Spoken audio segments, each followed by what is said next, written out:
Welcome, everybody, to Dead Excelsior, the Mostly Marvel podcast. This is episode 144. We're talking Deadpool and Wolverine. I'm your host, Ricky. With me, as always, is Dennis. What's up? We're back from our annual pilgrimage to Nerd Mecca. That's right. We did it. We did Comic-Con, San Diego Comic-Con 2024. I was tired as hell this week, but I'm amped up again to talk about it. I, too, am tired as hell this week. I said I was. Oh, I still am. All right, fair enough. But I'm not tired enough to talk to forever friend of the show, Frank. Hey, I'm the forever friend. Cool. Yeah. I got to say, though, Frank, Comic-Con's not the same without you there. I've never done a Comic-Con with Frank, have I? It's way more sober without Frank there. Oh man, that's rough. Recovering alcoholics. You know, I went to Emerald City Comic-Con earlier this year, and I did that pretty drunk. Did you get all like the D-listers? Who's the fuck's there? If they're Chris, if you call Chris Evans a D-lister, then I guess. Oh, he was at our Comic-Con. What? Is he double dipping? He was double dipping. Mm-hmm. It was Christina Ricci was the big one. Chris Evans. I'm trying to think. There was a few names. That man was working. Yeah. Ricky's just hating on Emerald City Comic-Con. Yeah, I am. Last year was Mark Ruffalo. That's cool. I do feel like Emerald City Comic-Con is like in the upper echelon of cons below Comic-Con. It's all right. It's like Comic-Con. It's like Emerald City Comic-Con is like San Diego Comic-Con a couple years before San Diego Comic-Con became San Diego Comic-Con. If that even makes sense at all to any of the young kids. But it's kind of like Comic-Con before it hit. Like, it's not too crowded where you can't do anything, but it's crowded enough to where it's fun and people are enthusiastic in crowds. That's cool. Yeah. I found San Diego to be pretty nice this year because Hall H was back in full force, which meant like 6,500 people were not on the floor. You know, people could walk. Sure, that was always nice too. Mm-hmm. You did not have to wait overnight for Hall H this year, which was a surprising thing. People who were in line by like 7 a.m. Did end up getting in, which is kind of cool. That's we need nice. more of that. Yeah, that's cool. Yeah. Awesome. Well, before we get further into this random talk about San Diego Comic-Con, just for disclosure for anybody who's watching and tuning in, if you saw the thumbnail for the show, yes, we are going to be talking about Deadpool and Wolverine. I'm going to put that spoiler warning out there right now, just because I know our guest, and I know that, things might slip out, and it's fine. It's, like, we're just warning you so that Frank can be free to be Frank and just say whatever he wants to say. So that said, if you haven't watched Deadpool and Wolverine, kindly come back and watch the show later after you did, because there is stuff to spoil in that movie. I think everybody knows that. It's a very spoiler-filled movie. And don't ruin the fun for you, because, like, honestly, if you do ruin it, like, it's nowhere near as fun. It's not as fun. I have seen that movie twice now. So have I. I've yet to pay to see that movie. Same. So I'm going to try to keep this train going. Yeah. No, I'm going to watch it again tomorrow too, actually. Oh. Well, wasn't it spoiled for you the second time, or what was it? Go for it. Oh, no. I was going to say, I thought what was really fun about the second time around, without getting way too into deep the conversation, is the context of some of the spoilers that happened in the movie reshape the way you experience it the second time. You know what I mean? So okay, that was kind of fun, especially the end credits. The end credits thing, the thing in the after the credits thing. Oh, okay. Yeah, that reframes the context of a decent chunk of the movie, and it's pretty awesome. And it when you watch it again, you're like, yeah. I mean, he had that coming. He had it coming. He had it coming. Sure. But yeah, no, Dennis and I were fortunate enough to watch it in Hall H and do the screening. Oh, cool! You were part of that. Nice. With the cast and got the popcorn bucket. And I was telling Dennis when we were there, like, objectively, that is like the worst way to watch that movie. Really? Yeah. well, any movie. No, it's not. sorry. It's the You worst say way to watch. objectively? Yes, it's the worst way to watch a movie for the sake of consuming the movie. It is the best way to watch it if you want to watch it with 6,500 people who love being. That doesn't make it. You know what I mean? Yeah, it was fun as hell. It was fun, but it doesn't do the movie service. Yeah, it was a weird. You're looking at a weird angle. You miss lines of dialogue because people are going bananas. Ooh, yeah. Kind of so I was happy to like seeing it in the theater though. No, was Hugh Jackman going? Hey, check out this part. Check out this part. I love this part right here. You have like a room full of the worst people that do that. Oh man. Okay. So it's like seeing it in the theater with happy fans, but like raised up to the nth power. Yeah. I must interject because I saw this movie again on Tuesday in 40X with my wife because I wanted to see it again before the show so that I could, because I like Ricky said, I couldn't pick up some of the dialogue the first time I watched it. Like it was really loud. So this second time around, it was way easier to pick up everything. Weirdest experience ever though. There was a guy, so 40X. So I'm gonna like try and shorthand the story. You know how 40X is the ride. There's sections of seats that are all clumped together on the platform, right? Yeah. I actually bought all 4 of this one. No baller. Well, not bought. Wait, I thought you said you didn't pay for this movie. I'm reframing it. I said not bought. I used movie passes. I have passes that I use. But I owned all 4 seats, even though 2 people couldn't come with me. But for reasons I don't need to go into, I didn't bother to get the refund because the theater screwed something up and they gave me passes anyways for the next time. So I just randomly knew that all 4 of those seats were mine. So it was kind of cool that like I knew that we wouldn't have to have anybody sitting with us, right? Except for this random drunk guy that stumbled into the room about 20-30 minutes into the movie and just threw himself onto our seat. It shook the seats, you know what I mean? Wow. Threw himself on there, sat down, put his feet up on the thing, like the post, the safety post, you know what I mean? Mm-hmm. And he just started sitting there and I was like thinking about saying anything, but I was like, but that's kind of weird, right? It's kind of weird to be like, sir, I own that seat too. I know you're not. Oh, no, you should do that. I would have totally 100%. But I was just trying to let my wife enjoy the movie, right? So we're watching the movie. First spoiler comes up and the crowd starts cheering, right? This guy belts out the loudest freaking whistle I have ever heard in my life. He is a professional whistler. Wait, hold on. Super loud. You said drunk? And he is a loud whistler. Was he Mexican? Oh yeah. Okay. Yeah. It all pieces together. And it was so it caught us so off guard that the whole theater actually got kind of quiet for a little while. Like we weren't like we're like, what's up with that guy? Like that was weird. Is he gonna do that every time something cool happens? Like I could tell. Like I wasn't just in my own feelings. Like everybody's quiet. There's jokes flying and people aren't really like responding and stuff. We're just kind of all weirded out by this guy, right? You don't want to respond because then he might whistle at their response or something. Yeah, or we don't know. Like he just you could tell like he just waltzed in by himself, threw himself on the chair, power move, waited, did the whistle, and then actually later he got up and left. Well, I mean, he stole a chair. He went in there. Yeah. And first degree murdered. No, first degree stole your chair. So he left, presumably to go do the same thing in another theater, because later in the movie, dude comes back, throws himself in our chair again, and we're like, ah, shit, he's gonna do it again. And sure enough, he just kept coming. He was going back and forth in the theaters, whistling at the peak moments. And then I asked my wife, I was like, are you okay with this whistling guy? She's like, eh.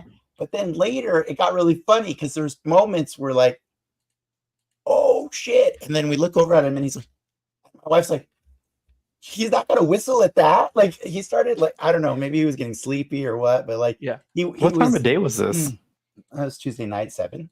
Okay. That's appropriate whistle time though. That changes the story. Yeah. Sorry. But yeah, it was weird. And like eventually, like, he was just whistled out and he left, but he did take a phone call in Spanish at one point in the movie also. Oh, that's cool. But yeah, That's it was a nice. weird experience, but I still enjoyed the movie better the second time than I did the first time. Oh, yeah, the whistle guy got you amped up. Yeah, he did kind of get me amped up a little bit. My second screening was much better than yours. I had a blast. It was a ride, dude. I have scabs on my elbows from that ride. Like, oh my God, I'm injured from the ride. It was so fun. So like 3 weeks ago, I randomly on Twitter and I see Rob Liefeld say, "Hey, here's the link to go watch the movie with me in Yorba Linda. Get them now." And I got the ticket now, so I got to go see the movie yesterday with Rob Liefeld. Yeah, and that was probably the most humble movie watching experience that I've ever had. Humble. Yeah. What about the time our friend Travis bought a theater for us to watch a movie with him on his birthday? But he didn't like make the movie. You prefer neither did Rob Liefeld, bro. Yeah, but he made the dude on the movie. Travis used to work for the Wachowskis. It's a little different.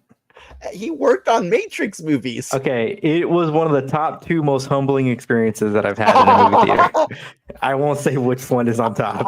Ricky, just stick to your guns. Stick to your guns on that one. I'm just saying the other was your friend inviting you to his birthday. Well, okay, so the Rob screening, everyone got like a little signed ticket. He purposefully did not fill up the theater. Also, Travis bought us food. He bought us food in the theater. Well, yeah, but did Travis give you guys a signed ticket? Yeah, I didn't think so. I'm not knocking Travis. Both can be great. I'm just saying I had a great second time watching the movie with the person who created the character in the movie. I can't wait for Travis to see this episode. Travis, I love you. I would hope to go to another movie theater party. Maybe a signed ticket next time.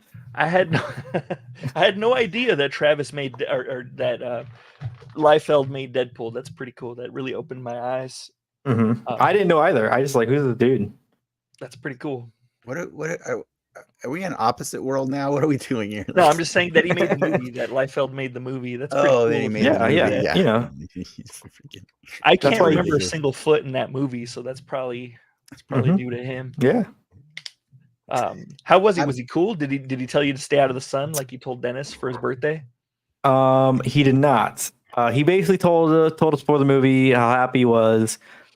He said the reason the movie got made in the first place, in his words, was Guardians, because the studio saw a talking tree and they're like, "Fuck it, we can make a Deadpool movie." Again, his words. Okay. He also was thankful that Deadpool paid for his house and his kids' tuition. Cool. We watched the movie, and that was it. All right. Yeah. I think the Travis one was better, and that movie was shitty, by the way. I don't know. That kind of reminds me of the story that I heard about Prince and how he bought out a theater for like people in like Sony Music or something. And like he sat in the back of the theater, and the people that he bought the tickets for weren't allowed to look back at him. I've heard this story. I don't know what it was all about, but I don't know. Hearing about your experience, Ricky, in the theater. He sat in the middle of the theater, so I was looking at the back of his head. Oh wait, I just remembered. Travis he invited you to the Avatar, right? Not the Matrix. Yeah. Travis also worked for James Cameron up until last year, so like. Yeah, but he did. Yeah, but he did the game though, right? Like. Yes, he did. Oh man, now you're gonna. I'm gonna send this clip to Travis now. Look, if you don't sign the ticket, it's a no deal. It's not a humbling experience. Somebody's not getting invited to Christmas movies this year. His birthday's in December. I mean, is it Brian? Are you throwing Brian under the bus? Yeah. I don't know why I said Brian. All right, Travis. I do. That's it. I'm done giving you crap. I think that is really cool. I gotta say honestly. The more and more I've watched Rob Liefeld, the more I think he's actually a cool person. I just think he's a terrible artist. Is that okay? Yeah, you can both things can be true. Yeah, I think they can be true. I will say Yorba Linda is a very sketchy part of town. Where was it? Yorba Linda. Yorba Linda. I don't even know what that is. It's like deep Orange County. It's not my Belinda. Your Belinda. Your Belinda. Yeah. You know what? Like reflecting on Dennis's story, I want to think that there's someone with a Inside Out 2 or Twisters podcast, and they're telling the exact same story about the whistling drunk guy that came into the theater, and he would just whistle at different parts of Twisters, like "woo woo, Dorothy." It might be, but like here's the thing though. Like I think the coolest thing about that experience is like when it started, it was super freaking weird, right? Like we were really uncomfortable at first, but With then, the drunk guy. yeah. But Oh, okay. then I don't know, somewhere along the way, he kind of became like necessary, right? He was like, well, now we're like counting on you, bro. Like we're like waiting, like because I know, you know, and so by the end of it, we were just thinking about it from the point of view of like, you know, there are way worse ways you could spend your Tuesday night by yourself, other than getting shit-faced drunk and going to your favorite movie that you've clearly watched enough times to time exactly when to be in the theater, and then whistle to show your appreciation for those moments, and then leave and presumably go do it in another theater at the right times and stuff too, and then come back. And you know, he's like clockwork. He knew. Do you think he was on a schedule? Like he's all like, shit, I got to make a quiet Yeah, place. Yes, I do think he was on a schedule. That's what I'm saying. He knew exactly what times to come in and out of a theater.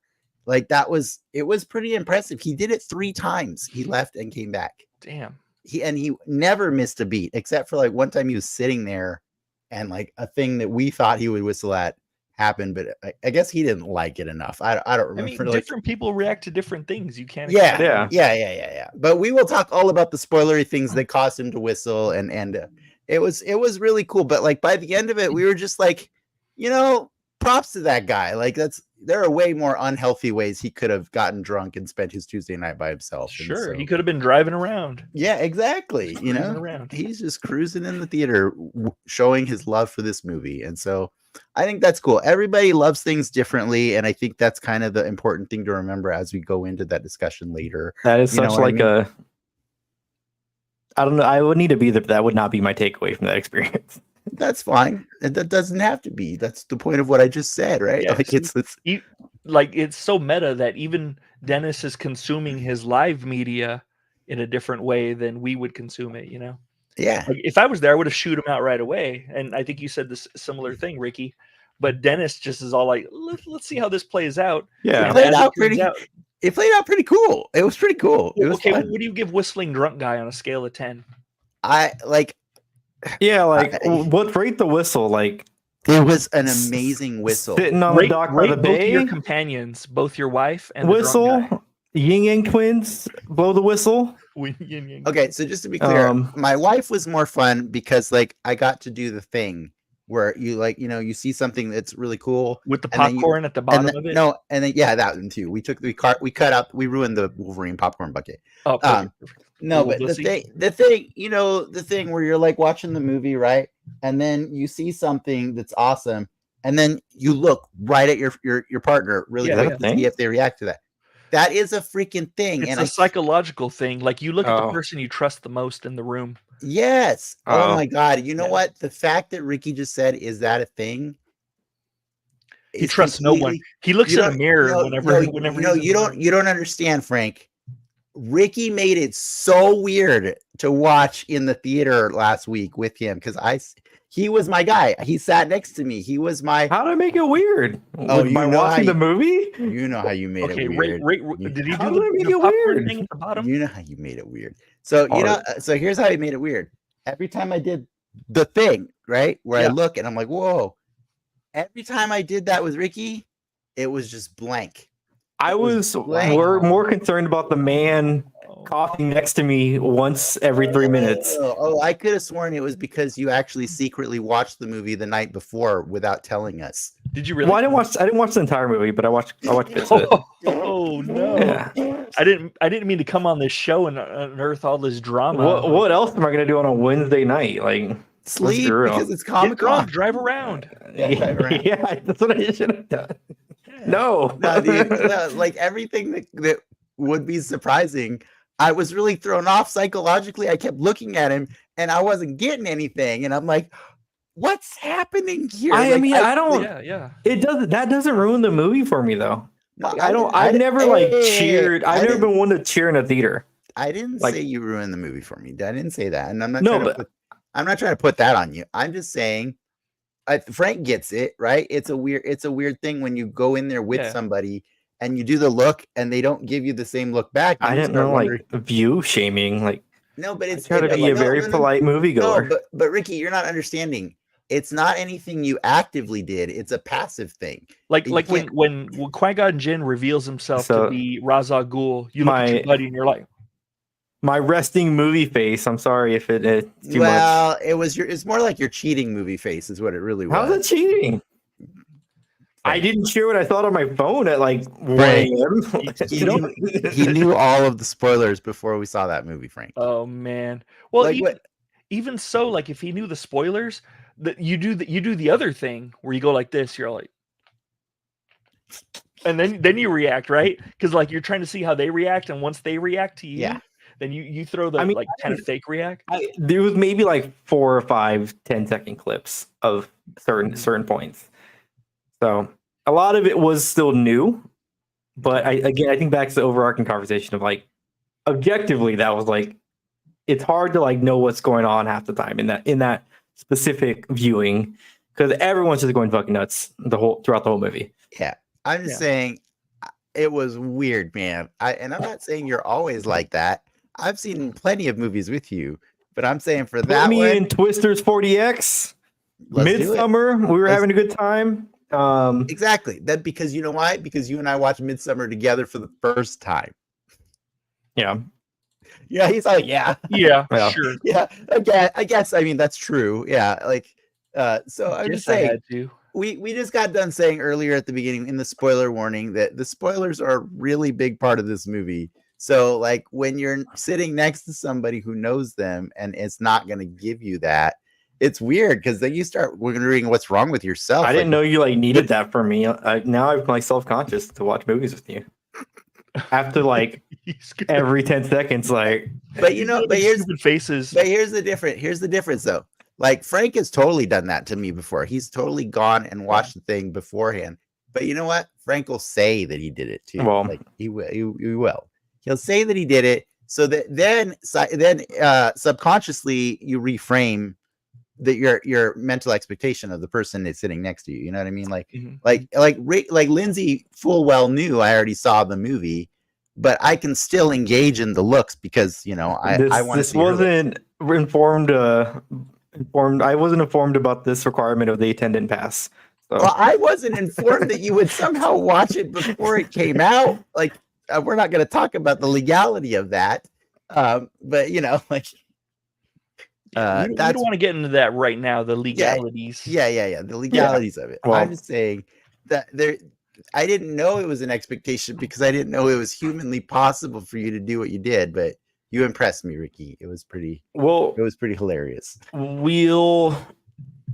I guess. I mean, how do you want to talk about the segue to the other shit that happened in Hollywood? Yeah. Segue. So what was okay? You had said that he didn't do the thing, but what did he do in lieu of the thing? Like did he like block your face or something? No. He would just sometimes just look at me like because he could feel I was looking at him. You know what I mean? Like he would just kind of, and I'd be like. But in fairness, we were also wearing the mask, so he couldn't see my mouth, and I couldn't see his mouth. Too, yeah, so there you go. Wait, I didn't know about that later. But I got. Well, I mean, it was 6,500 people. We're wearing masks. Okay, like that was crazy. Oh, masks. Okay, shit. I was picturing one of you with the Wolverine and one of you. No. Okay. So you were wearing masks like as in COVID time. Yeah. Okay. But you can see a lot from the eyes. You can see a lot. You know what I mean? Like you can still see expression. Yeah, you can see like little eyes like. But the happy eyes, right? Like they're like, wow. But Ricky's just like full on, just looking at me. I don't show emotion, man. I'm a movie reviewer. Just Ricky, I have tons of footage of you showing emotion when we're talking about movies in this show. You can't tell me you don't. Yeah, this is a safe space. I'm in public. We're not shaming you, Ricky.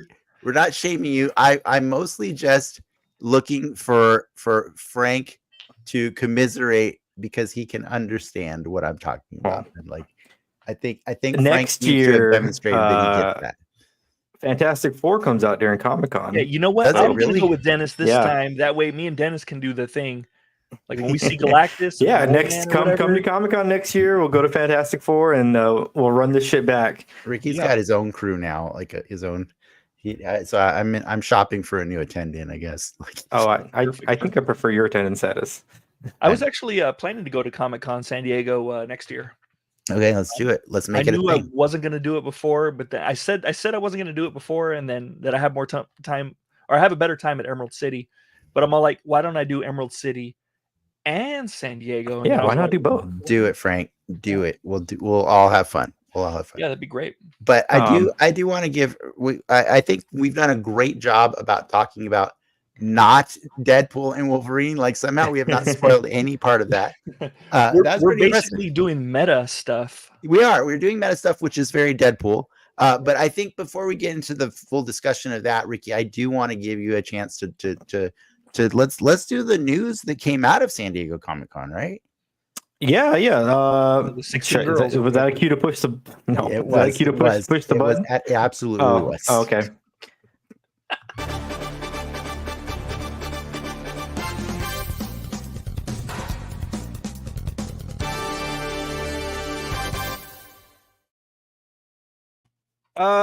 San Diego Comic-Con last week, Marvel returned to Hall H for their big special presentation on what's up next in the MCU. We got to see little snippets of Captain America, Brave New World, new trailers, cast came out. The big nugget for that movie is they're introducing adamantium. Harrison Ford says adamantium in that movie, and it's kind of wild. But the Celestial Island from Eternals is coming back, and that's Tiamat. Yeah. Apparently it's full of adamantium, so that's kind of going to be a big plot point of Brave New World.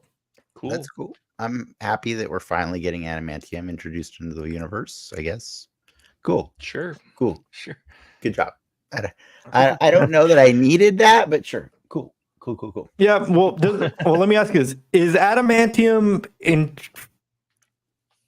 Does it matter to anything else except Wolverine? No. Okay, so it only matters to. It only matters to Wolverine, and then because of Wolverine, other things will eventually be like, oh, I want that too. But it's all because Wolverine. Okay, you know so Cap Shield was also made of adamantium. it is, but that was retroactively done after. Yeah. it was originally adamantium, though, right? It was always vibrating, or it was retroactively adamantium. No, it was like metal before, then it was adamantium, and then vibranium later. They only called it adamantium after Wolverine existed. I definitely remember, in some of the encyclopedias I would read as a kid, Wolverine comes with his own unobtainium is basically what. Okay. Yeah, but it's fine because adamantium actually sounds like a legitimate metal. You know what I mean? So logic would dictate a Wolverine pipeline is probably in the works for the mainline MCU. What was the material on Pandora? Was it obsidian or whatever? Unobtainium. Unobtainium. Oh, it was unobtainium. Okay. Yeah. I thought you were just being silly. No, I forget. It's been a while since I watched that. I don't remember. I was not being silly. I'm actually quoting the stupid, silly name for it. Obsidian. Yeah. Next bit was Eternal stuff. Thunderbolts. With the not asterisks. much from that. They didn't show Sentry. I think that was kind of the one misstep, or not misstep, but I think people wanted to see. But you got to see the cast together. They showed Avengers Tower. It looks like they're going to be in Avengers Tower in some capacity. What did it look like? Or in it's not Avengers Tower anymore. So whatever is tower, Thunderbolt Tower, really? It's probably going to be Thunderbolt Tower.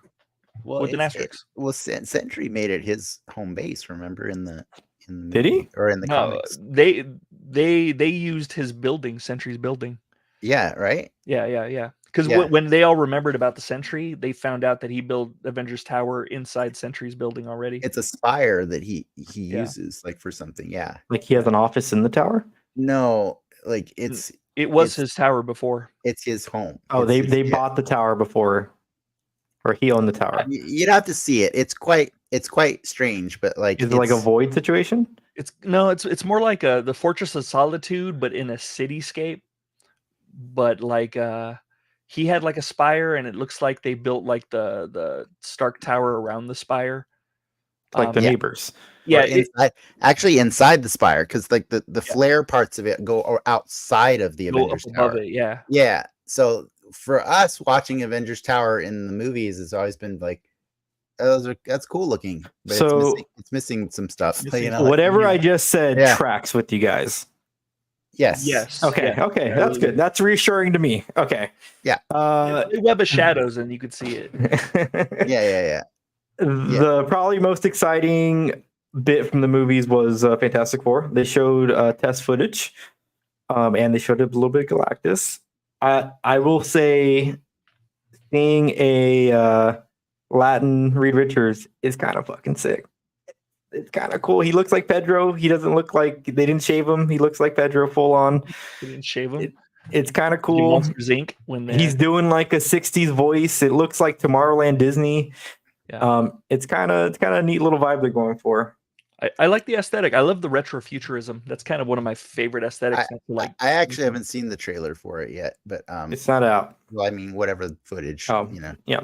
I haven't seen it. I haven't bothered I've to only look seen for the it. stills. The stills of it. They didn't show the thing fully, but you see him like in silhouette, and he's of appropriate size. He's not big, or he's not massive. He's not like Hulk size. He's definitely a little bit smaller, which I think is more appropriate for him. Yeah, he's a little smaller than the Hulk. He's not as big. He's They'll- the artist. Sometimes he's significantly smaller than the Hulk. Ricky, but can you do me a favor? Because I haven't been able to find it online. I haven't really been looking for it. I've been satisfied with the stills because I don't really want to know too much. But can you imitate Reed's voice? Because like I heard that Pascal was doing like some kind of like Professor Frink type voice. Can you imitate it? I don't know if I can imitate it, but it's Rod Sterling adjacent. Oh, cool. From the Twilight Zone? Rod Sterling. Yeah, Twilight Zone-esque. It's a little bit. He has like that almost like announcer twang to his voice. Which, again, really cool. I'm very excited for that movie, honestly. Like, the score, I didn't know. What's his name? The Michael Giacchino. Yeah. He's doing the score. The score is pretty bomb, or not pretty. It's pretty good. Like there's like Fantastic Did they play Four. It? Yeah, he was playing during the trailer. I didn't know he did the Incredibles score. Yeah, so that's kind of meta. Like he does a bunch of weird stuff. Oh yeah, that is meta because we always joke about Incredibles as like our favorite Fantastic Four movie or whatever. Yeah, that's funny. Yeah, he did like Werewolf by Night. He did Up, Cloverfield. He directed Werewolf by Night. Yeah. Oh really? Wait, he did not do the music for that? Yeah, both. No, he did both. Yeah, they directed it. They let him direct it. He was cool. He did the whole thing. He did the music and the filming. Yeah, that's so cool. Yeah, he also did like Lost. He did a bunch of stuff. That's why I love Werewolf by Night so much, is because it's one of those few times where you get to see somebody's full creative vision, other than James Gunn, right? Because James Gunn's he like plans out a ton of the music in those movies. He does a bunch of it. He writes it, he directs it. You know what I mean? That's cool. So I really like that Werewolf by Night has it feels more personal. You know what I mean? Like like whatchamacallit, Multiverse of Madness does not feel like a full-on Sam Raimi movie. That feels like it's just seasoning. Half Sam Raimi and then half some way other intervention going on. You know what I mean? Yeah. So yeah, it's nice when they don't care enough and they just go let somebody like do that. But I think one of my favorite Giacchino scores right now is The Batman. I think that one was really good. Yeah. Something's in the rain. It's pretty good. Much. That was a good score though. The big news though. The two big pieces of news. The Roosters are back doing Doomsday and Secret Wars. And RDJ's back as a version of Victor Von Doom. Boo! This is what I would do in Hall H. I'd go boo. Well, that's kind of the reaction as soon as everyone's cheering when that shit happened, because you're on like another high when you're in that room. The minute we walked out those doors, we're like, this is kind of gross. Yeah. It's a little gross. Okay, let me go for it. I have my piece on it.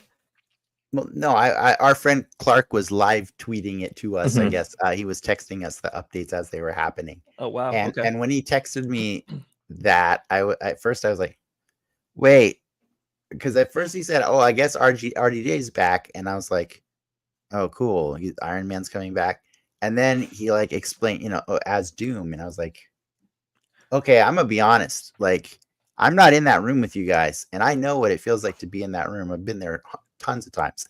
I know how awesome it feels right now, but like, really, The minute he like, stepped out. if I'm gonna be honest, that sounds weird and dumb. Like, that's what it sounds weird and dumb. Like, I don't understand why. The Russo's coming back. Russo's coming back. I understand completely. Making a movie of that scale has only been done twice by them. So at a certain point, when you're going to try to do that thing again, it might be worth to pay the people who've done it successfully twice, because aside from the creative, there's just a massive they production part of it. Yeah, they want to own the most successful movies ever made of all time, for sure. Yeah, but it's not you can't tap anyone just to slot in any creative just to slot in those shoes. It's a different scale. Well, you could, well, you could, and they've been for the past couple of years. Yeah, exactly. But what I'm saying is, you could do it, and you might actually get lucky. But they're afraid to do it. Is what? Oh yeah, really, I mean, gambling. You're at that at the cost of those movies. You're literally gambling with, give or take, $1 billion. Well, yeah, I mean, they gambled. They gambled with the Russos too. The Russos are 80 million just right off the rip. 80 million, yeah. And then Tony or RDJ is already going to be upwards of 8. Like beyond significantly more is what they're quoted as saying. Yeah. He might not even be a number. It might be a percentage. Which is way smart. Significantly more. I learned about the Jack Nicholson thing last week. Yeah, that's great. 11%. Smart. He gets 11% on every Batman movie. Insane. So what I was saying is that right off the rip, that's 160 mil that they have to make back. Let alone the cameos they're gonna have to pay out the ass to get who they want in this movie. Cameos, the poor special effects people. But again, to that point, I get why you would. Okay, shit, this is getting kind of weird. That's because they expect $1 billion for each movie. Yeah, no, 100%. That's why I get the guys who've done it successfully. They're worth the money. Yeah, what do they have? Like the top three in the top 5, right? Yeah. Civil War, Endgame, and Infinity War. Yeah. And then Marvel has 4 of the top 5 because you throw in Spider-Man. Spider-Man's up there. Oh, No Way Home? Yeah. Or okay. That movie but the Downey thing, he is playing what they said at Comic-Con was they introduced him. He is playing Victor Von Doom. Yeah, those are their words. Those are their words. So does that mean a variant? I don't know. If he's down to clown with. Okay, so let's just be clear. It absolutely means variant because it's Robert Downey Jr. Okay, like unless they put significant makeup on him to not look like Robert Downey Jr., the expectation is that he's going to look familiar to some people at some point in the story, which means variant. You know what I mean? That's what I'm hoping for. Like it's a Penguin situation, or because he did that show on HBO where he's in a ton of makeup, or if he's just down to clown with the mask for 90% of the movie. I can't picture that. Yeah, he's a very special actor, and I don't think that's what I'm saying. I don't think he's the one. I don't think he is. Hey, God bless this man. He gave us Tropic Thunder. Okay, all right. He gave us Tropic Thunder, and wow, that man is committed. What's the conceit there? If you let's say you're paying him $100 million. Okay. If I'm the studio, do I not want him to show his face then? Like from the studio angle? If you care about the fans, we don't want to see his face. Yeah, we don't want to see his face. We don't want to see his face. It's weird. And the crazy thing is, movies are coming fast. I figured the casting announcement came now because he's probably in Fantastic Four in some capacity. Do you know how badass that would be if Robert Downey Jr. actually played in 3 movies, Doctor Doom, and we never saw his face? That'd be great. That I would forgive it all, right? I'll be satisfied if we don't see the face until the end of end of Doomsday. No, I can live with that. I can live with that. I'm saying I said is so much crazier. What if we never? That is insane. I would love that. Everyone would love that. Two things at work here. One, in the Fantastic Four movie, they had stated that it wasn't going to be an origin story. Yeah, So that you've is already correct. got an already established Fantastic Four. Yeah. So Mhm. presumably an already established Doom. So I don't want to see his face. Nice. Two, in the original Secret Wars, when he gets the powers of Beyonder, one of the first things he does is he fixes his face. At that point, I can see Doom's face, and I'd be totally cool with it. But I don't want to see his face until that point in the story, if it happens. That is what I know what Secret Wars is, but what is the Doomsday storyline?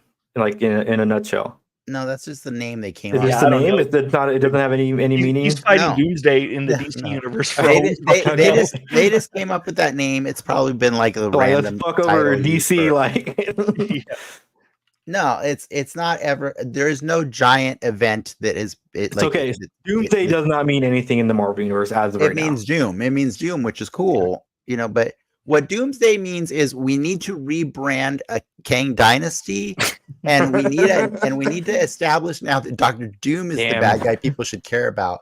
So that's what I'm saying. That is why I say weird and dumb, because we know the real reasons that this is happening, and it sucks. And like, dude, I'm not gonna say I feel sad for Disney. You know what I mean? Like it's not. I'm not ever trying to empathize with a mega corporation. It's not, that's stupid. But do I acknowledge that the predicament they were put in because of Jonathan Majors is shitty? Yeah, it is. It is shitty. So this is them pivoting, and I gotta give them. I'll give them an A+ for pivoting towards pleasing the most fans they can. You punch up, right? You can't punch down when you have to pivot. But well, I don't know that this is the punch up. That's what I'm saying. But I'm saying it is catering to a large demographic of their moviegoers.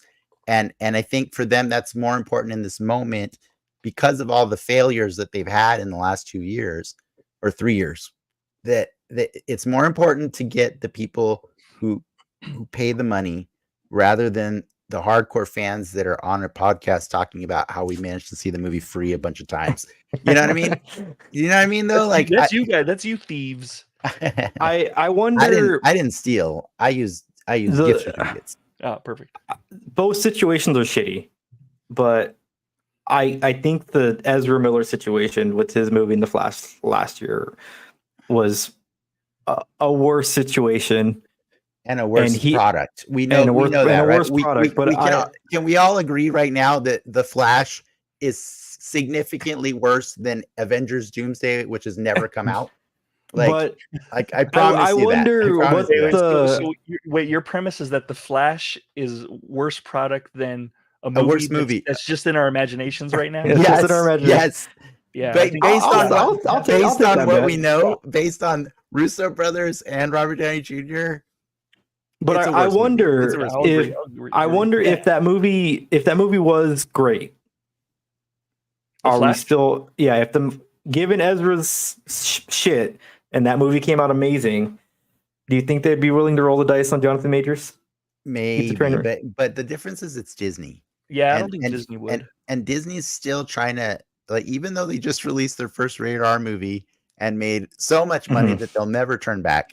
They'll never turn back now. Everything's going to be rated R now. The weird thing is they can still do Moana 2. Well, they can still do Kang if they wanted to. Now he gets one F word. Yeah, no, he gets 4 now because they don't care. What were you going to say? I would say they can still do Kang still on ice, which is it's rather than him just flying off into space and never be seen again. I've heard a rumor that I've read a rumor that the story of Doomsday is Doom is going around and killing all the Kangs to become whatever, the ruler of the multiverse or whatever, something like that. Whatever. But maybe they just don't even mention Kang at all, and that's hilarious too. Like you never know. I really, honestly, for continuity purposes, I do hope that we at least get told what happened to Kang. And I'm happy that we're finally addressing the giant celestial in the ocean as well. Yeah. There are plot threads that just need to be picked up now because we've been toying around with stupid multiverse bananas for like too long now. Please tie it back to the real story and That way people can get interested again. Because I think that's the problem we've been having for the last 2-3 years is we're getting stuff that's not really saying, like, telling us where it's going. We're just getting things, you know what I mean? Like Shang-Chi has some like plot lines that really need to be in Shang-Chi. I know, that's what I'm saying. And then she doesn't even mention him in the Marvels. Like, because they have to go hang out with Beast. He never got her number. They have to go hang out with Beast at the end of the movie. You know what I mean? Like, there's just like random teaser things that have nothing to do with each other other than multiverse.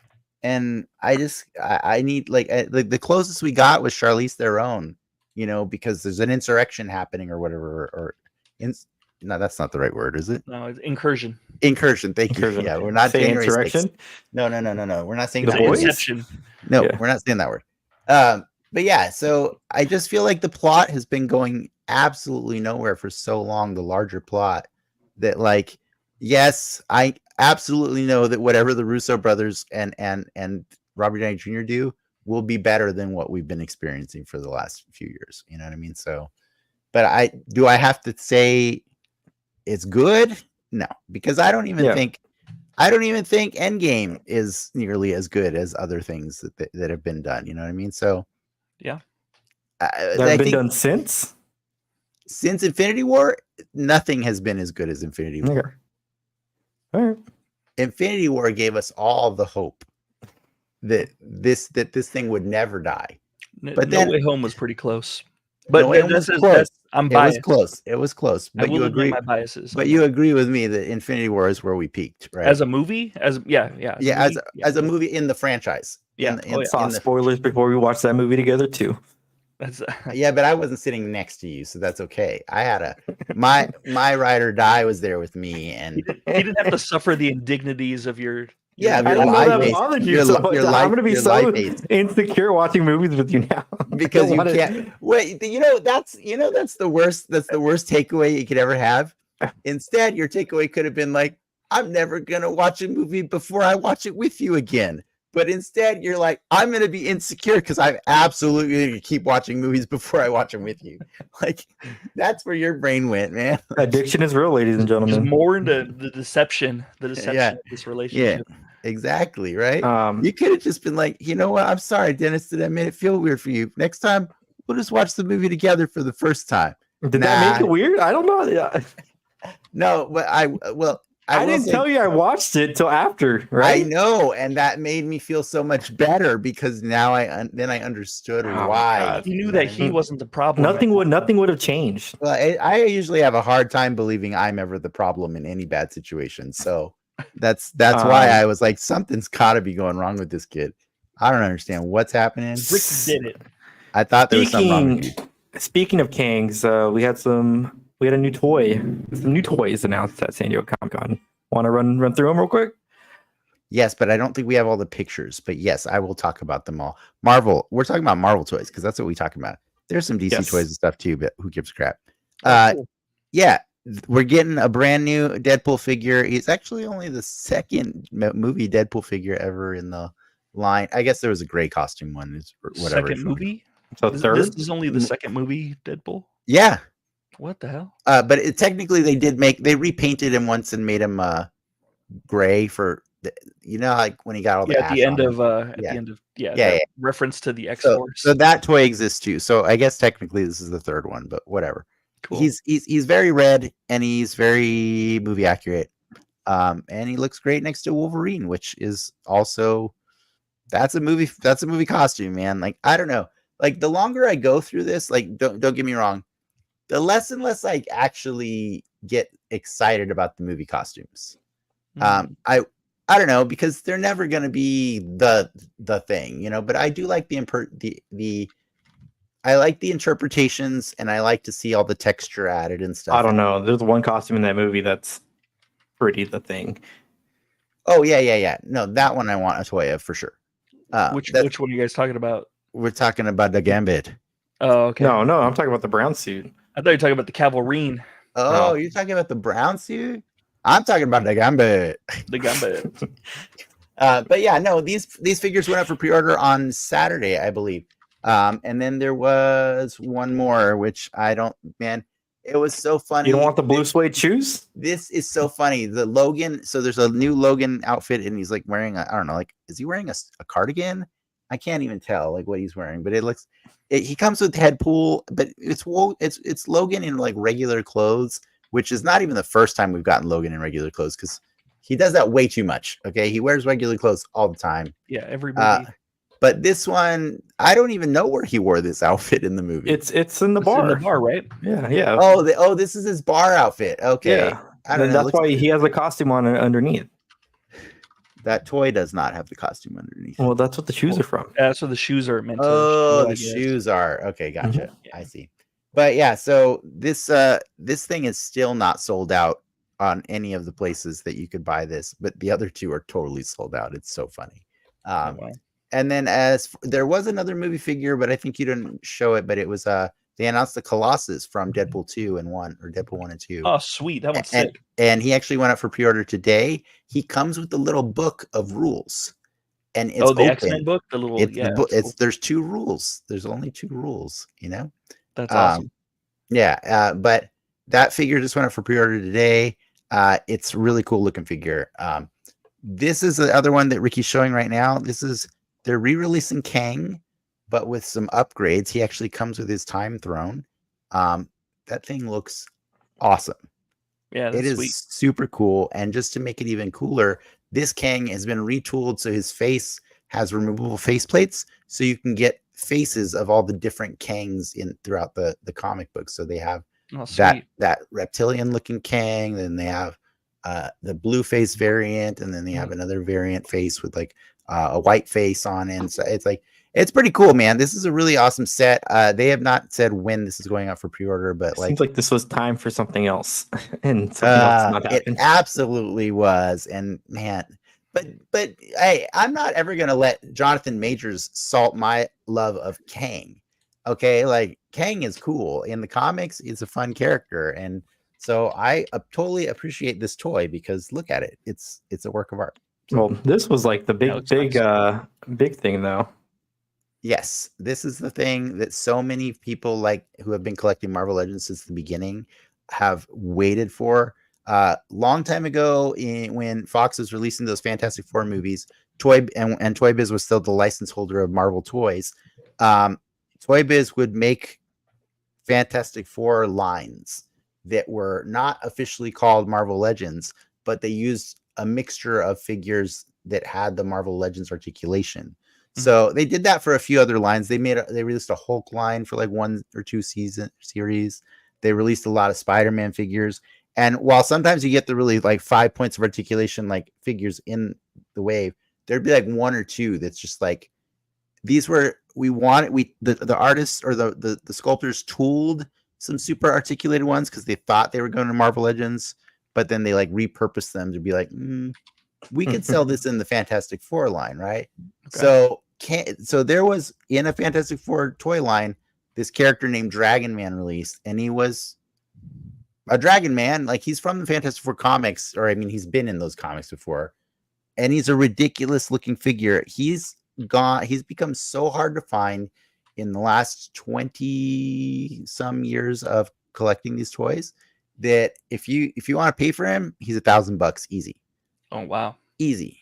So Hasbro has finally destroyed the demons of the secondary market, and they announced a brand new Dragon Man that has sent the ones on eBay plummeting down to $100 right now. Well, the interesting thing with this guy though is, so this is a bigger figure, and typically this would be something that a HasLab would do, their crowdfunding campaign.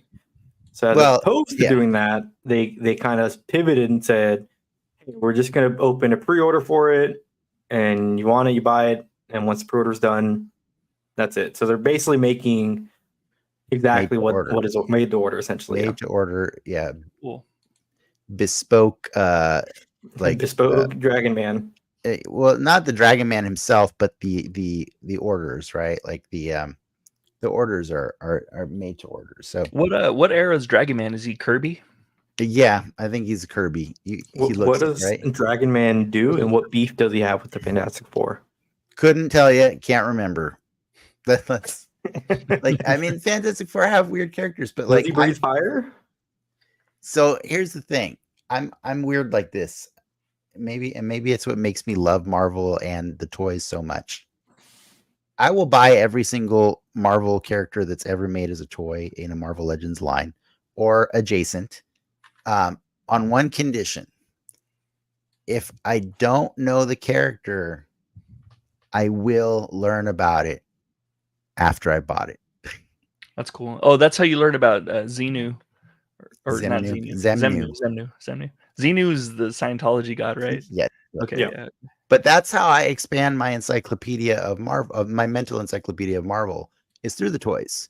Yeah. So you can ask me all the Dragon Man questions you want, but I haven't looked them up because I don't own that freaking character yet. And so one day I finally will, and I finally get to. Yeah. All right. That's my little fun secret I just told you guys. You That's just how I learned a learned. fun secret. If That's I how was I the learned. whistle man, I'd be like fucking super loud. Thank you for not doing that though. I don't know how. Ooh. Like that's where I fail as a Mexican. Like I don't know how to do I didn't this. inherit that trait either. You didn't get it. I went on the different skill tree, the drinking skill tree instead of the whistling one. Man, Frank, I miss you on this show so hard. Like it's so I think you just balance us out here, man. Yeah. It's true. Is it because you went on the whistling skill tree? Yeah. That's fine. I think you're just the chaos that we need sometimes. That's Excellent. all. Yeah. Before we move on to the movie talk, is there anything else? Am I missing anything? I mean, it's a random thing that's more related to what I was talking about than the Marvel universe. But I went to the panel for The Toys That Made Us. Oh, sweet. I love that show. It's so awesome. If you've never watched it on Netflix, it's a documentary. It's actually the first unscripted show that was ever produced by Netflix, and also it is the first show Netflix ever produced that got a spinoff. When they made the movies that made us. Love Island? No, that's how old Toys That Made Us is. It predates Love Island. But that's the whole point, is they had a panel because they've been gone for years and people have always been tweeting at them and saying, like, when are you going to do more? And so they came to the panel to announce that they've got more. On top of that, they actually are also a toy company now called Nacelle, and they are buying up properties that we grew up with in the 80s that the bigger companies haven't bothered to buy, like RoboForce. Oh yes, sweet. And Okay. Sectars. Blast Star and shit. Sectars. Do you remember Sectars? I don't remember Sectars. They're like insect men people and stuff. Oh, you know what? I have a Sectar. Yeah. But anyways, this Toys That Made Us is besides announcing all this cool stuff, they really revealed the episodes that they're going to be doing for the next 2 seasons. And I thought the really cool thing is the first episode of season 3. Sorry, it's 3 and 4, right? Something like that. 4 or 5, whatever. The new season, episode 1 is superhero toys. And so they're going to do an entire documentary episode about like everything from Mego all the way to Marvel Legends and McFarlane and stuff like that. So I thought that was really cool. And if you've never watched that show, definitely watch it. It's really cool. The fascinating one is ones are the ones that you don't think you're going to like Barbie, or My Little Pony. Barbie, that is a salacious story, man. That is a great story. That was awesome. Yeah, I like that movie. Excellent. Yeah, no, I'm not talking about the movie. Watch The Toys That Made Us about Barbie. Tell me the movie's not real? The movie's not real. The Mattel CEO is in that movie. Yeah, we know. It's because she got out of prison, which you learn about in the other story. Yeah. That woman went to prison for Barbie. For Barbie, she went to prison. You should watch it. Anyways, now we can move on. We can now talk about Deadpool and Wolverine.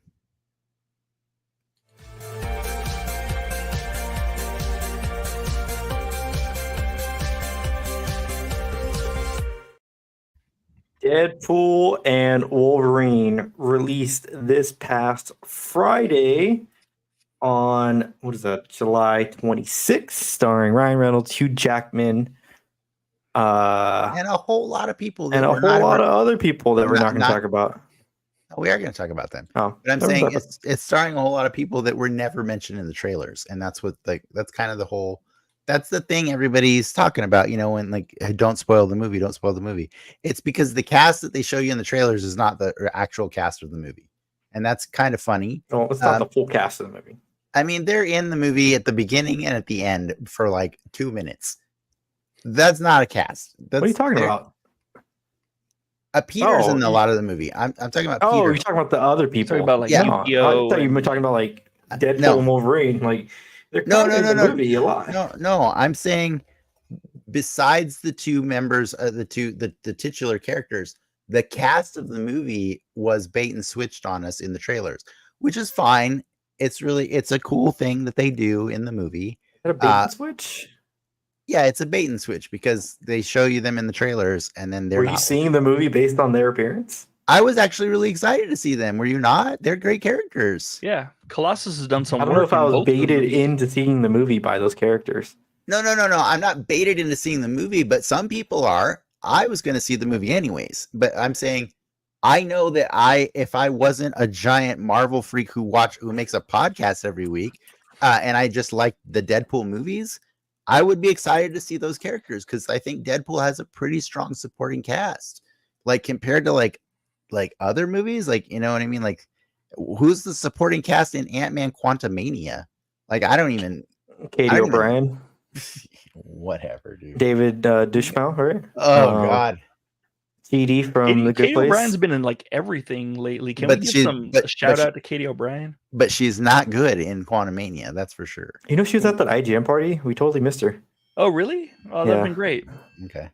No, I'm not knocking on her at all. Like, I'm just saying that, I think the Deadpool movies have a great supporting cast, and I was kind of bummed that Yeah, we didn't get to use them in the movie. You know what I I mean? was Like, kind of bummed that TJ Miller and Gina Carano weren't in this movie as well.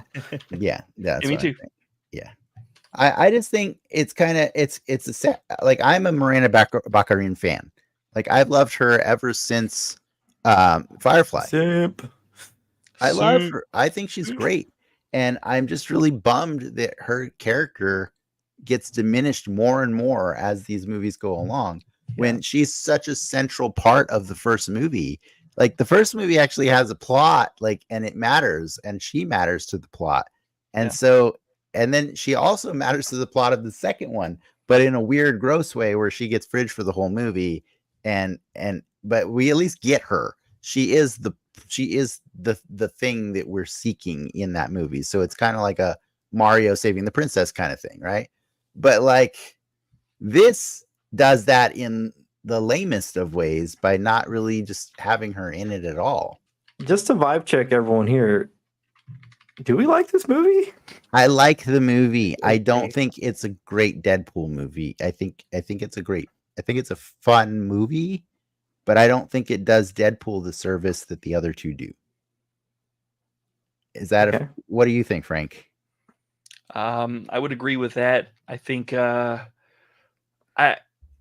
a 2024 movie, I think it's fine. Like I give it a little bit of an up for being in 2020. Get the curve. It gets a curve. Anything post 2020 gets a little bit of a curve. And I think this one needs a curve because I'm always hung up. I used to be hung up on comic accuracy. Now I'm hung up on like what the movie has to say and what the movie makes you feel. And there wasn't a lot that this movie made me feel except for like the look, which, Sarah didn't understand the look when like the Incredible Hulk 340 cover came on screen or something like that, like stuff like that was what I was excited for. And some of the cameos are what I was excited for, but that was it. Like there was nothing else. It was like the way I explain it best is if someone gives you a cake, so you don't get dinner, but you get a cake, and then you lick all the frosting off, and then you just throw away all that inside of the cake stuff. Yeah. And then you wash it down with like a soda. Like that's what this movie was. Yeah, I think we were more emotionally invested in other movies than this one. Yeah. But as a fan, like as like a person who enjoys well done fan service, I would say this movie is the most fan servicey of all movies that I have seen. And I only say that because I think the fan service that's done in Ready Player One is terrible. I don't, you know what I mean? Yeah. Like, I don't think it's executed well. I think it's executed pretty well in Deadpool because it's meta. It's meta in the Deadpool way. And so it can actually be cool and ridiculous at the same time. And you're okay with that. Whereas like when I see it in Ready Player One, I think it's only supposed to be cool and not ridiculous, but it looks ridiculous. Does that make sense? Yeah. So I think, but yeah, so I don't want to, I don't want to yuck anybody's yum. I actually really love watching this movie. Yuck anybody's yum. Yeah, that's Ricky's term. Yeah. Oh, okay. Sorry. It's been I've been away for too long. I guess I didn't know the new colloquialisms. That's Ricky's phrase. Come on, man. Sorry. Catch up on our episodes. No, but like, yeah. I really did enjoy watching this movie as a person who could use a delicious serving of frosting. I'm in the mood for that. I don't think I've been treated to that in a while now from these. The Flash didn't do that for me. I wanted to vomit watching that movie. That was just rough. You know what I mean? I think this goes. I think I get shit on a lot on the show for saying movies are fun if they're bad, and I think this ultimately lives in that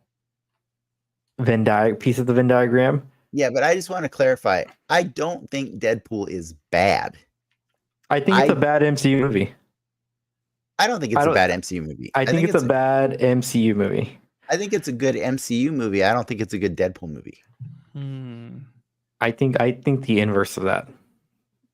I think it's a good Deadpool movie and not a good MCU movie. I hadn't considered your point, Ricky, and I kind of side with the both of you where I don't consider it a very good Deadpool movie because Deadpool always hits on the emotional beats. Yes. And it's usually about Deadpool and Deadpool hitting on the emotional beats. Yeah.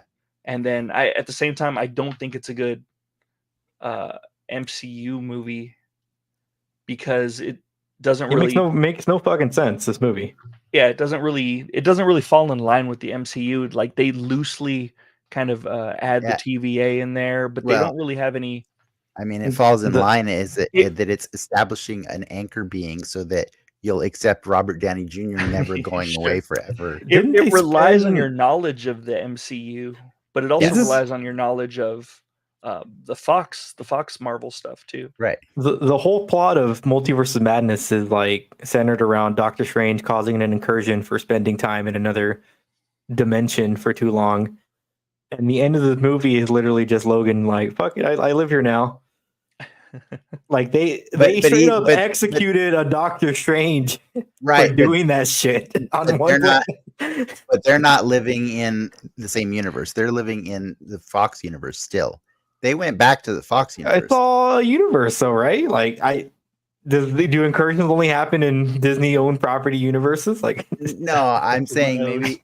I think the implication is like they care more about the things that are happening in the 616. I don't know. I'm not going to defend it. I think the point being is like when you start thinking about the beats this movie has story-wise, it really is just like glued together, like by the most thinnest of plot points.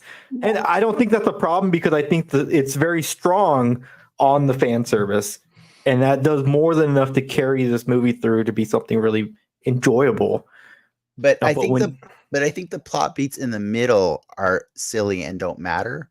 But I think from where the movie begins and where it ends, it has set up a plot thread for Marvel to pull on later.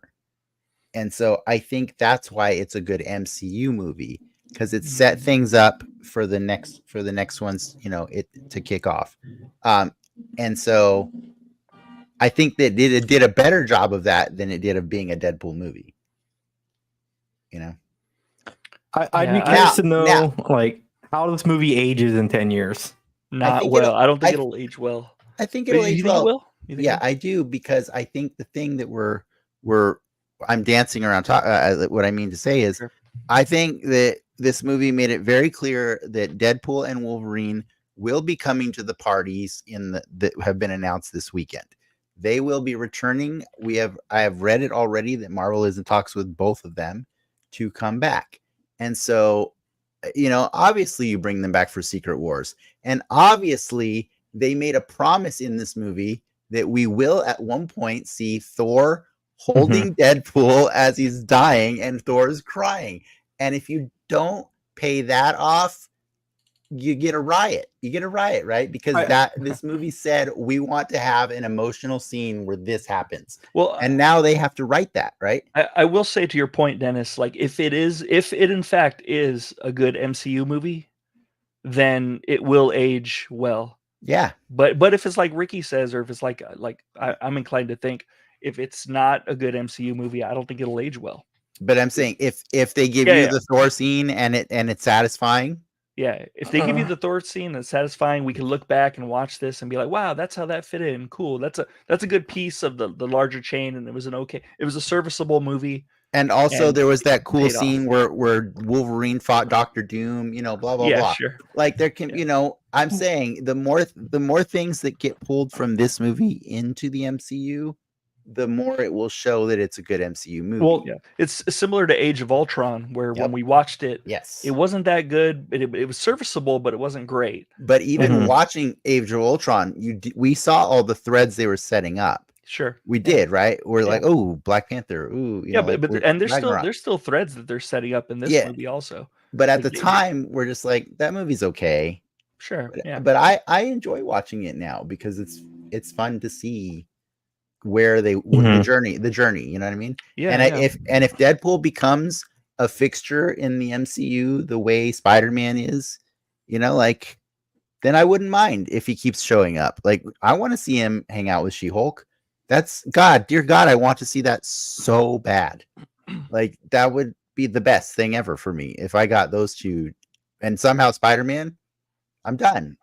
Like, you know what I mean? So I'm excited to see where he's going to keep going in the universe because they made the promise that he is going to keep going in the universe. And that's why I think it's a good MCU movie. They made promises.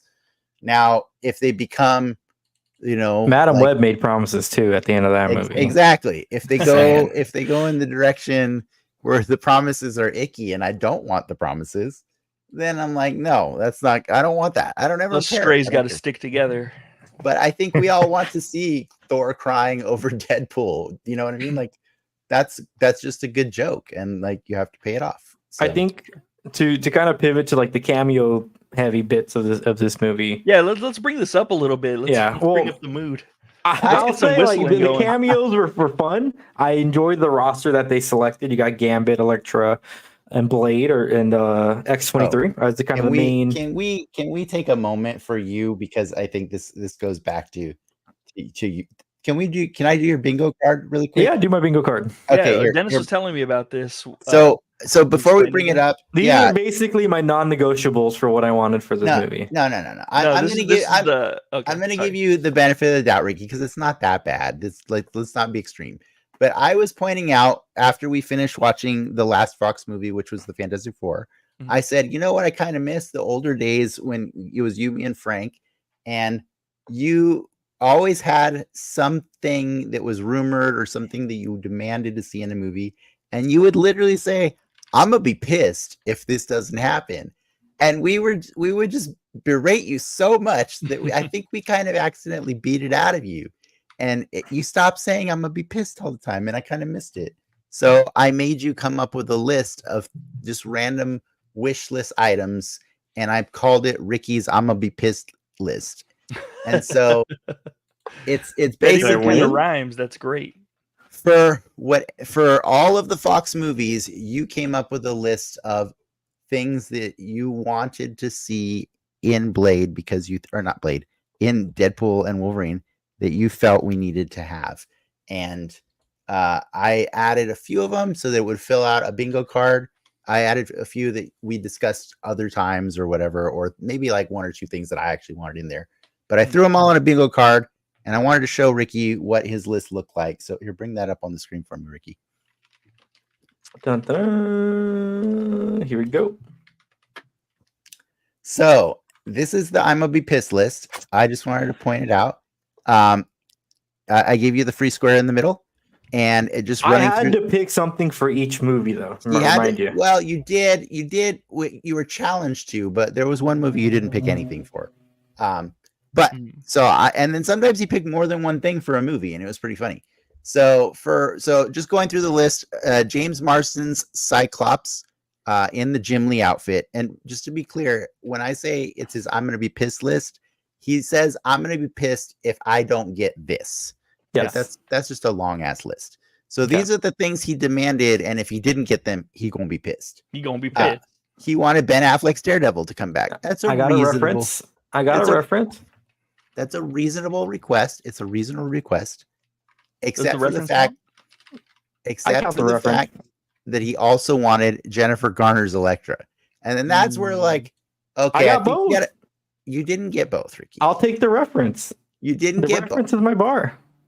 They reference every movie. They put, and that wasn't part of the story. That was that wasn't part of the movie, man. You can't pick and choose my piss list.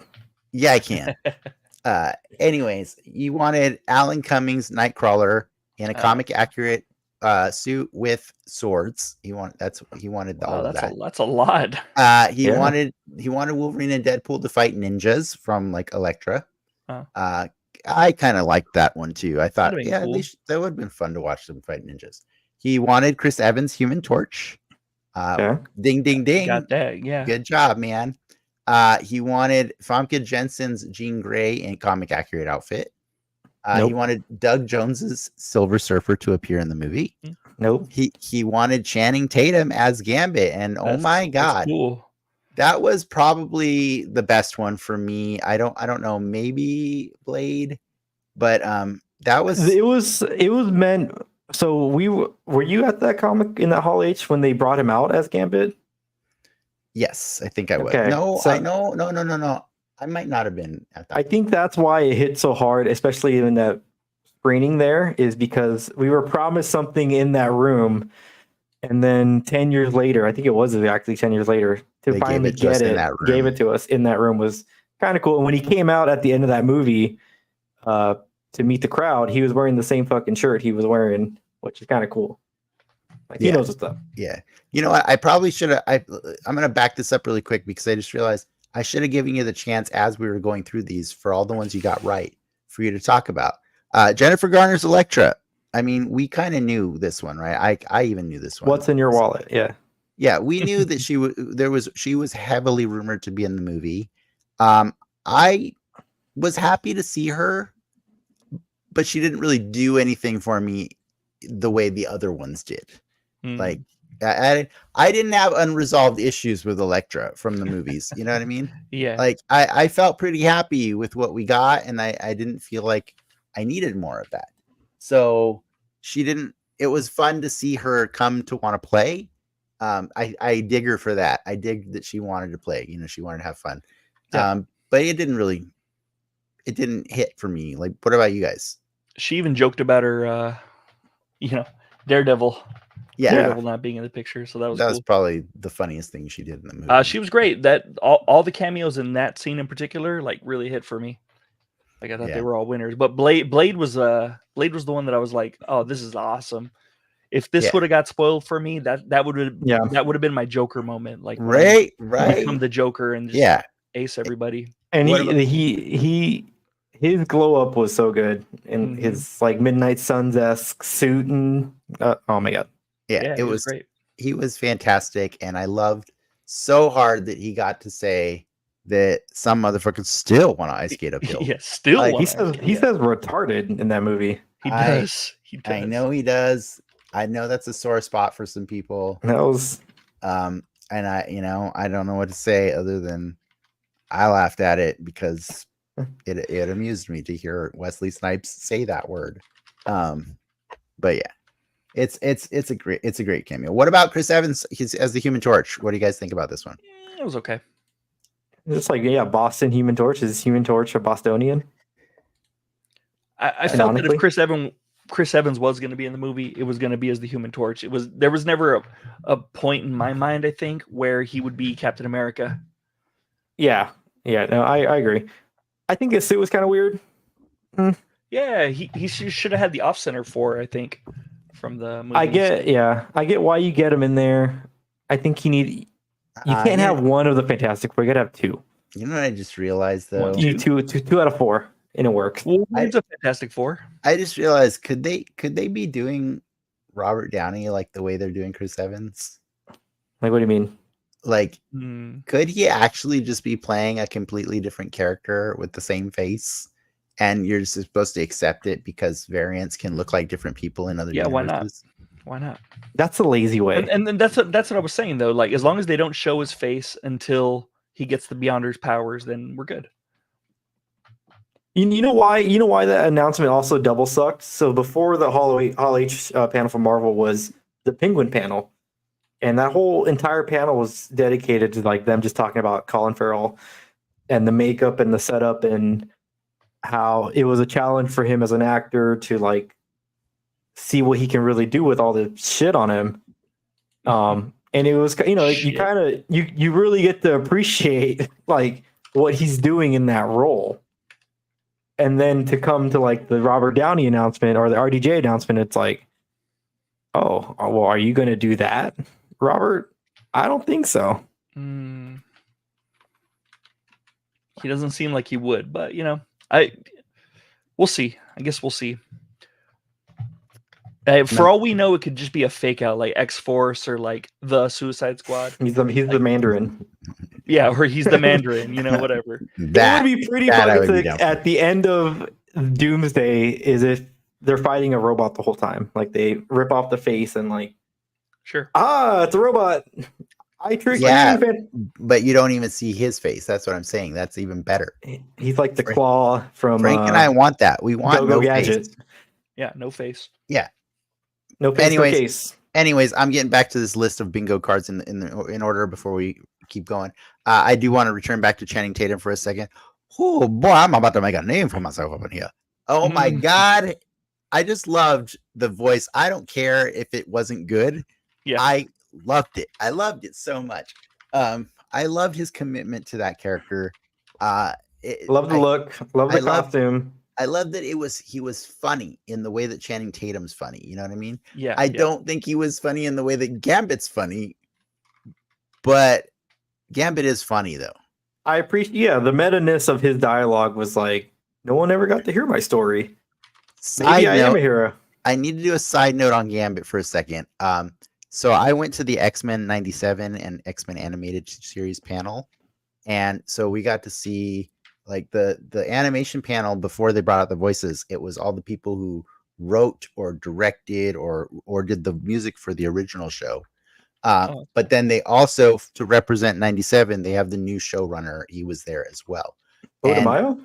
No, the new showrunner. No, the new one. Because I saw Bodemayo in the Omni on Saturday. Let me tell my story. So sorry.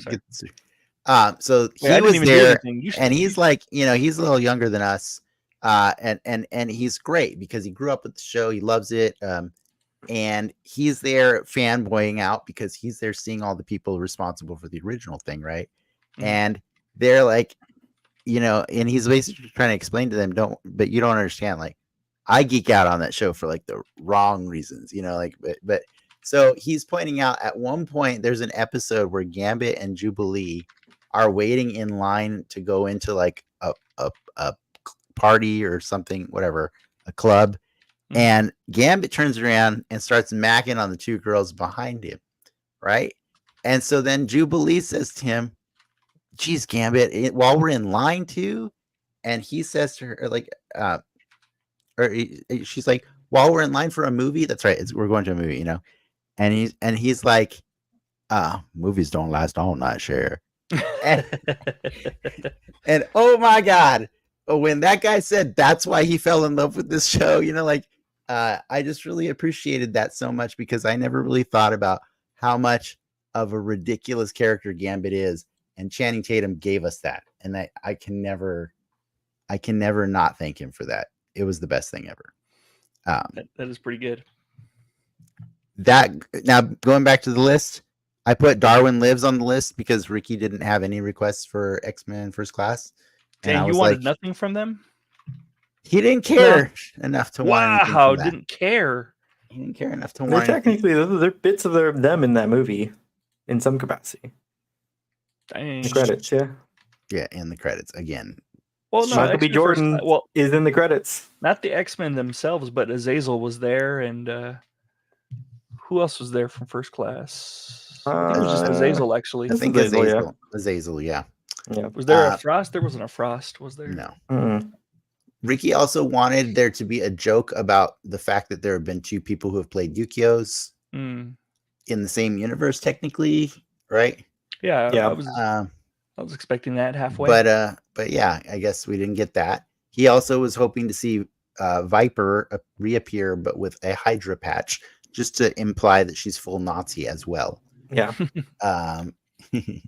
Viper would have been cool because of what we're getting for New World Order or whatever it's called, New Yeah. Hawk, Brave Captain New World. America. Yeah, Brave New World. That's it. Okay. New Hawk, Brave New World. I couldn't remember what it was called. Like, I'm kind of checked out on it, but because they're doing the Serpent Society, that would have been cool to have Viper. Kind Is she on there? Is she part of there? Yes, she is. Yeah. That's Everyone with a Giancarlo's snake playing gimmick. Sidewinder. That was the other little news. yes, he is. Oh playing yeah. They Sidewinder. hadn't announced that before that. Mhm. That's right. That's pretty cool. That's Yeah. better than George Washington Bridges. George Washington Carver or whatever, yeah. Bridge. Oh. Ricky also wanted a comic accurate Sentinel with a tan face and arm tentacles, the full thing. We got a foot. Was that was not a Sentinel foot? Was We it? got 2 feet. No, that was Okay. the Ironmonger foot. Right. Was it? It even had But- icing on it. Yes, you're right. It did. Well, the one they get hit when they get sucked into that magnet thing, that foot that hits them, I think that's no. Dude, that is foot? way too small to be a Sentinel foot. But Sentinel, it's a first class Sentinel foot. but you wanted the real Sentinel. You were tired of the ghetto Sentinels. It could be Ironmonger, sure. I think it lose was on that Iron- one. He'll lose on that one. He wanted Michael B. Jordan as the Human Torch. He was in That would've there. been He was cool. in it. Oh, was he? No, he In the wasn't. credits, No, the he's little not. Oh, yeah, you're right. highlight reel. That's in the reel. Frank, does that real count? Uh, The trailer. It's on the film. let's see what his bingo lines are. If he doesn't have bingo, then let's let it count. All right, fine. He wanted an explanation of the helicarrier from Deadpool 1. Didn't get it. No, Didn't but get we it. did get it He again. got the helicarrier. Yeah, it was helicarrier. it was an MCU helicarrier in the Okay. background. Fine. He wanted correct Apocalypse. That's pretty funny that like he fought to get Michael B. Jordan on his bingo card, but he's fighting against getting the helicarrier that we're allowing him to get. He's like, no, that's MCU. I don't want it. Yeah, Oh. no, I'm an honest man. All right. He wanted buff Magneto. Sorry. I love how they mentioned that Magneto was dead in that universe. That was really Yeah. that was awesome. That was a great moment. Well, Magneto would have just owned face. Like he would have just Right, exactly. Yeah. That's ripped them kind all of the point. apart. That's why you have to kill him, right? Because it Oh solves all the man, problems. it would have been fucking. Oh, it would have been so cool if they. You guys watch Free Guy? Yes. Like they Free got that Guy? guy. Oh, yeah, well, that Free Guy, guy, that guy, the buff guy in that movie played Juggernaut in this movie. But to have him play Magneto, but just have Ian McKellen's face like CG'd onto it. That's funny. I don't know why, but yeah, I mean, that would be funny. That would be. I love that you went with Ian McKellen and not Fassbender. No, you want to straight up put Ian McKellen's face on Free Guy. It would make more good. sense, right? He's an old dude. That's so good. Blue Archangel. I'm sorry you didn't get that one because I feel that one. That's a cool one. How does he turn? Is it just Apocalypse makes him blue? I never understood that. It's Apocalypse just makes him blue. Okay. Yeah. When he does whatever crazy stuff he did to him in the back room, he turned out blue afterwards. He comes out blue. All right. That's what he did. Don't let Apocalypse, redesign your look unless you're comfortable becoming make it blue. Yeah. Daphne Keen's X-23. I mean, we actually got this one spoiled for us about a week before the movie came out when Marvel. Yeah, why released would it in they the do trailer. that? That was, They said because she wanted to go to the premiere. No. yeah, that's what I heard. I read that too, or I saw that too. Oh, I saw that they explained that to Kevin Feige that it was to tell to show that there's an emotional side to the movie for the fans, and so they decided it was worth. I'm sure the one fan, this movie's not emotional. Fuck it, I'm not gonna see it. Well, I was that's actually really me. excited I'm for not the the- emotion. I was too. So I was bummed that the only real emotional part in the movie was actually in the trailer. It's like we were saying earlier. Like you go to the Deadpool movies have set us up to expect some sort of emotional beat Yeah, that hits, and this one didn't seem like it was gonna. And then they put that in there, I guess, to show us that it was yeah. gonna. And now But I was already expecting it. yeah, and I have something to clarify before we get to the end of the show. Like, the movie is called Deadpool and Wolverine. It's not called Deadpool 3. And Mhm. I should be fair and say that the Wolverine that they gave us in this movie, the parts of the movie that are Wolverine are pretty freaking awesome. Okay? Like, we got to see all the things we wanted Wolverine to do that he's never been able to do. And it was really cool. And it was a very and we have done this show how many times now this year saying, look, you know what? I will never knock Hugh Jackman for playing this character because Hugh Jackman owns Wolverine, man. And he doesn't even look like he's supposed to look. And we still think he owns it. You know what I mean? Yeah. So I think that's the part that's weird about our appreciation of this movie is the Wolverine of it's pretty freaking awesome. Yeah. Does it upset you that it's not our Wolverine? Yeah, a little bit.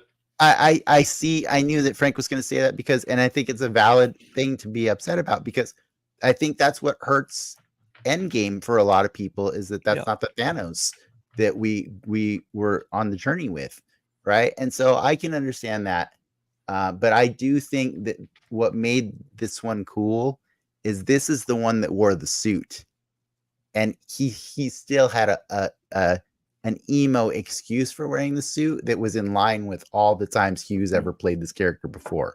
You know what I mean? Because even Hugh Jackman said in interviews, like he was basically like indoctrinated to believe that it was dumb to wear the costumes. And then it wasn't until he started watching people like Ryan Reynolds have fun dressed up as Deadpool that he started feeling jealous about the fact that he never got to do it. And so I love that we had to find a way to make the movie Wolverine feel like the ones that we knew before, but yet have a justification for the stupid suit. You know what I mean? That's my one wish for like Secret Wars is when the big Avengers Assemble moment comes and we see everyone from like I don't think it's a safe bet, but assuming a past Spider-Man will be in that movie and some of the X-Men will be in that movie. I hope it is our quote unquote our X-Men that do show up to save that or help save that day. Do you want you mean the blue and gold costumes and stuff like that, and but acted by Marsden and Halle Berry and but I mean I'd be willing to concede the costumes if they story-wise make it sense or make it make sense on that these are the X-Men from that movie that you loved from 20 years ago, not actors playing the same characters who are different X-Men. I don't know that I hate that, but I do think they're going to be old as hell. Till they're 90. Till they're 90. Yeah. No, I really want a Cyclops that's cool though. Like that's so much more important to me than getting James Marsden back. Ty Sheridan back. He'll be like 40 by the time the movie comes out. That guy sucked too. All right, like they both suck. All right, I want a good Cyclops.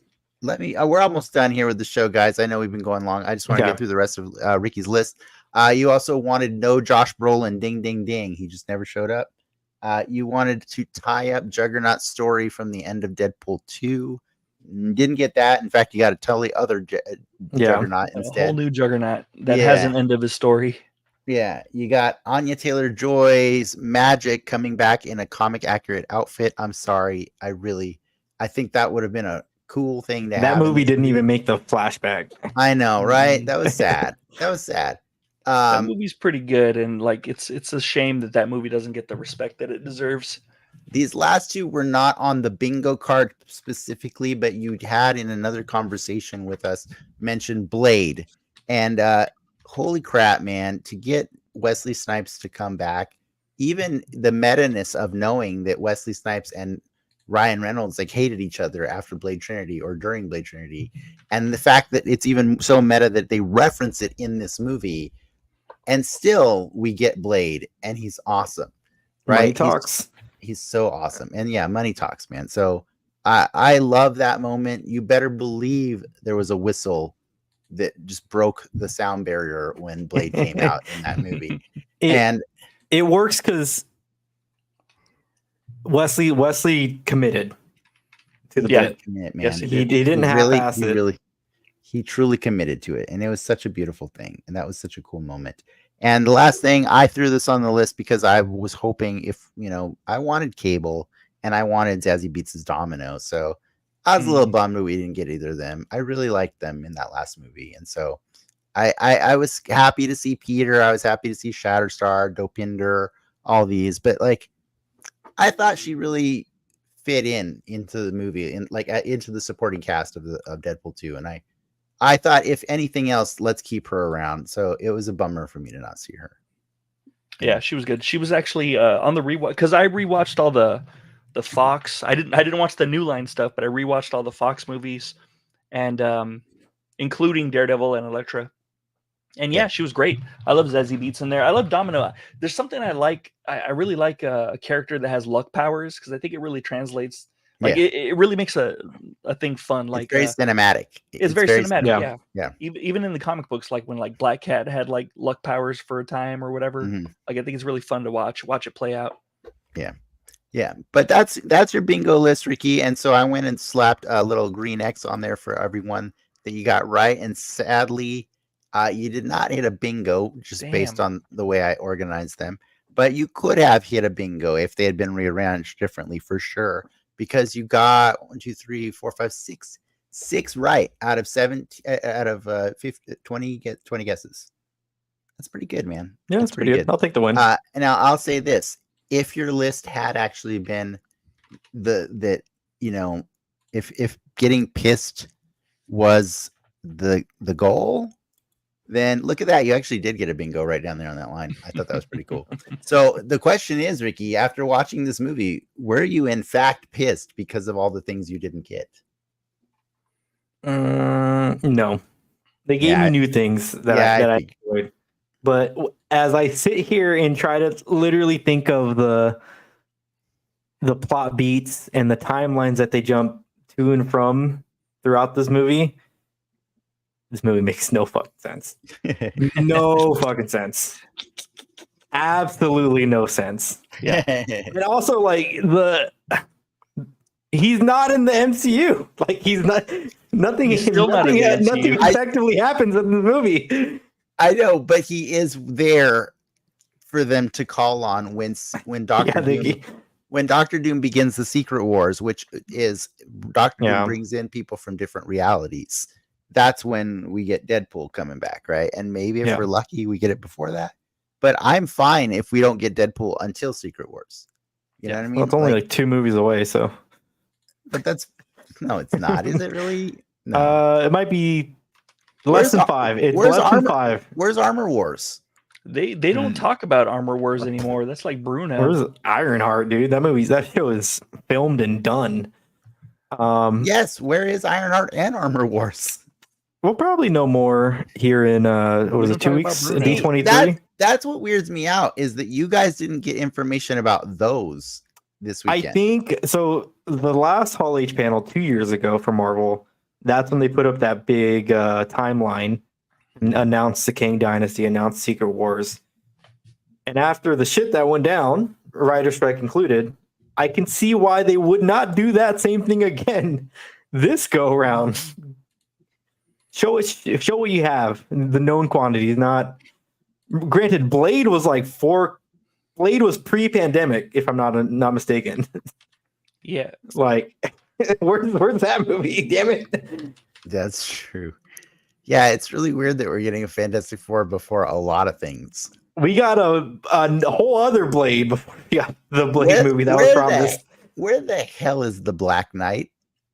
Oh my God! Was that a movie? Or are you talking about the character? He's The somewhere with character. Gemma Chan's in space somewhere. The Black Knight shows up at the end, or he's in Eternals. Yeah, he's at the end.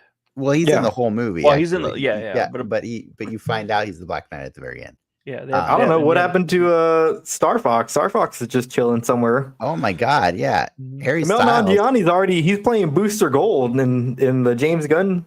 Is he universe. really? Oh, really? Yeah, it's so good. That's cool casting. That's really good Is that casting. dude coming back? Probably not. No, don't let him come back. Let him focus on Booster Gold. Dude, you know, Kumail as Booster Gold.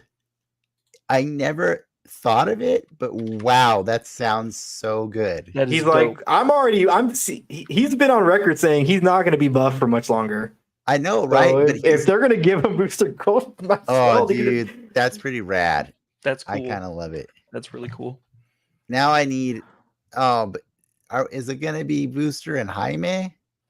Or is No, it's got to be Ted. They got to bring back Ted. It's got to be Ted, right? Yeah. Well, they set up Ted to become Blue Beetle's like in this weird nebulous thing of like. Are they keeping it? Or I not? think they're keeping it. I think they're keeping it. I liked so. it too. I thought I it was like good. Blue Beetle. I like that movie. I rewatched it recently, semi-recently too, and It's hella good. Oh, We're it's the a right fun-ass demographic for that movie. yeah, I we think are.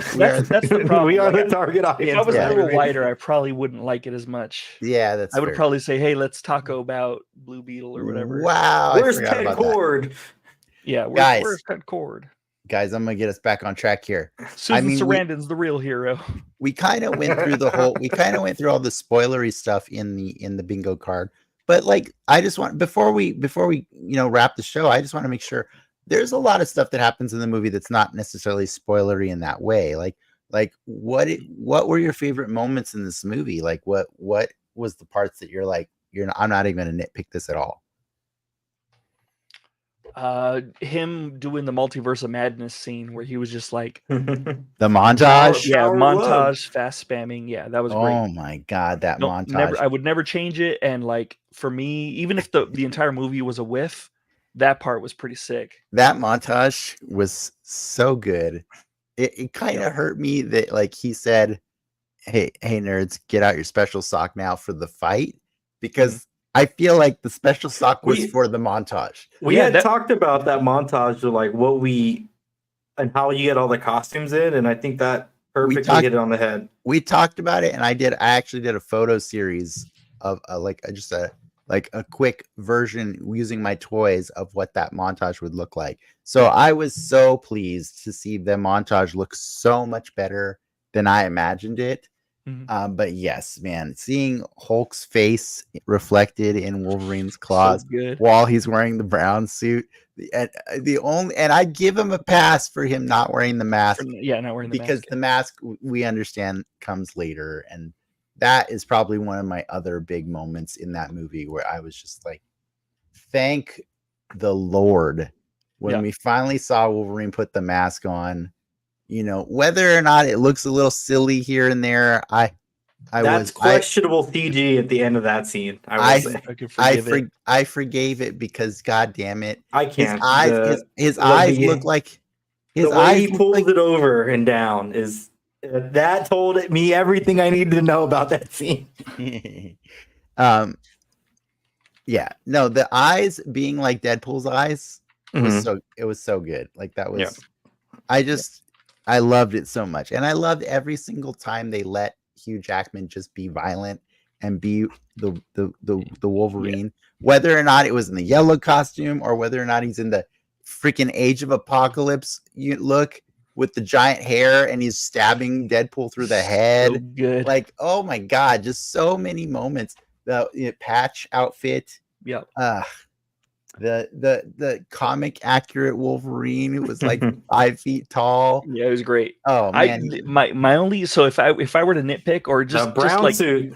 if I were to be like a little fanboy about it, I would have loved, instead of like a CG'd like a CG'd Hugh Jackman, I would have loved a Danny DeVito like to come at him like that. That would have been great. Or and then like for Patch, I would have put like Daniel Radcliffe like as Patch. Yeah, but like more actors instead of Hugh, but yeah, I think the reason we were getting it is because there's so many looks that we wanted Hugh to do for Sure, 24 yeah. years. You know what I mean? Like, because I think the consensus is, as we as a planet, we really do love Hugh Jackman as Wolverine, right? Like, Sure, Yeah. we there's no hate that goes you towards could it. end the sentence after Hugh Jackman. We just love Hugh Jackman. Like, Yeah, exactly, right? Music So Man. exactly. So I think that's why it was a treat that we got it the way we did. But the Henry Cavill little cameo was also cool because that was a fan cast that's been rumored for a while, right? And Sure. so they're just they're just showing you, they're doing the wink. They're saying, we listen, we hear what you're saying. You're not getting Henry Cavill legit, but you'll get him here right here for a second. yeah, We can, we'll do it. John Krasinski. Sure. We'll do yeah, it we'll Yeah. drunk this. for you. We'll bring in Patrick Stewart for a second. You know what I mean? Like these kind Yeah. of things. Like I get it, and that's fun, and I like the wink and the nod. So cool for them. The other cameos that show up are also really fun. I do want to make sure we do talk about Cassandra Nova for a second because She's great. God damn, that chick was cool. Emma Corrin, Emma Corrin. Yeah. That she just made a mustache twirling villain that just, that's all she wanted to do was be It's bad. so good. Like, it's been so long since I've seen a villain like that. Normally, like these days, it's a lot of sympathetic villains. It was great. It was refreshing just to see a villain that was just like, whatever, I'm evil or whatever. I thought Francis was too. Yeah, but Francis came out in what, 2014, 2016? I know. Like I like that's before 2020. That's before my rubric had to change. I like Francis a lot. He's quite a good villain. He does Yeah. the job, and I love Emma Corrin as Cassandra Nova. She plays the dead fetus of the the Mumu sibling. Die or Mumu Dry. Yeah, I forget what it's pronounced. Yes, she's not a fetus. She's the she exists on the astral plane until she was able to attain a body. Yeah, she's like an alien astral dimensional being who lived in the womb with Charles Xavier. Yes, she lived in the womb. She was his twin, but she died, but her subconscious still existed. And she just found another bald body. or reformed it the way Charles Xavier did in X-Men 3. Yeah. I mean, I'll say this is has some the Grant best, Morrison this shit. Movie Okay? has the best fight sequences, not in terms of content, but just in terms of how in how they shot them. They're very long shots considering compared to the other ones. They're not very quick. You get to see a nice wide spread of action. They linger on certain aspects of it just enough so you can completely see what's going on. It's not like a blur the whole time. Yeah, I do appreciate that aspect. I really do like the fights in this movie, and they let them fight. Like they let them go at it for like a good couple minutes. Yeah, all of what you said can also be used to describe the amount of homoeroticism in this movie. It's pretty great. There's let it linger. There's a lot of people complaining that there's not a lot of homoeroticism in this movie. There is a lot of homoeroticism in that movie. It was awesome. It was so hilarious. I don't want to misrepresent their complaints, and of course I can't make those complaints, but like I guess the complaint is that the homoeroticism is treated as a joke. And I'm just like, that's valid. Have you met Deadpool? Yeah, like, I heard this complaint as well, and I actually thought it was really funny because not the complaint. I thought it was funny because I think there's silly complaints. No. What I thought was funny is when I said on the rewatch, you get to know that there was never a moment where Deadpool was lying about what Johnny Storm said about Cassandra Nova. Mm-hmm. He was legitimately doing like an autistic thing where he was quoting him verbatim. Yeah. And just saying things that shouldn't necessarily be said, but maybe not understanding the social cue that if he said it, Johnny was going to get his skin ripped off, right? Yeah. And so if you rewatch the movie knowing Deadpool actually never lies in that entire movie. And it's kind of on you, the audience, if you go into it after watching two previous Deadpool movies and you think that he's lying about Johnny Storm just so that to get him killed? Like, I think you missed who Deadpool is, right? That's kind of a weird tangent. He kind of lies to the nice Deadpool. He lies a little bit to the nice Deadpool, but he also it wasn't that he lied, it's that he assumed that one had regeneration just like all Deadpools. And it turns out, honestly, he was the only Deadpool that doesn't regenerate. So what are the odds of that? You know what I mean? Well, obviously 1% because there was 100 Deadpool. Exactly. Because of the plot dictated that one does not need to. Well, I think that was like story yada yada. No, but I think comedy deaths are funny though too. Like I think it's a funny death, just like Johnny's death.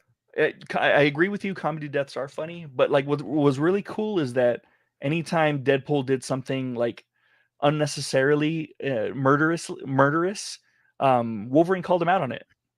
Yeah. There was 2 points. It was the Johnny point and the nice pull point. Yeah, where he calls him out on it, and I'm like, wow, that's really interesting. Because like there's so many other deaths in the movie that happened, but like he doesn't call Deadpool out on those, just these two. I thought that was really interesting. Good characterization. I just yeah. Just goes to show that's how much we like Hugh Jackman, I guess. Hugh Jackman is why you see this movie, ladies and gentlemen. Like if you're, or if you like to see Deadpool dance to Bye Bye Bye, which I do like that scene was so macabre and awesome. It was really awesome. The amount of desecration levels that they went on Wolverine's body was so good.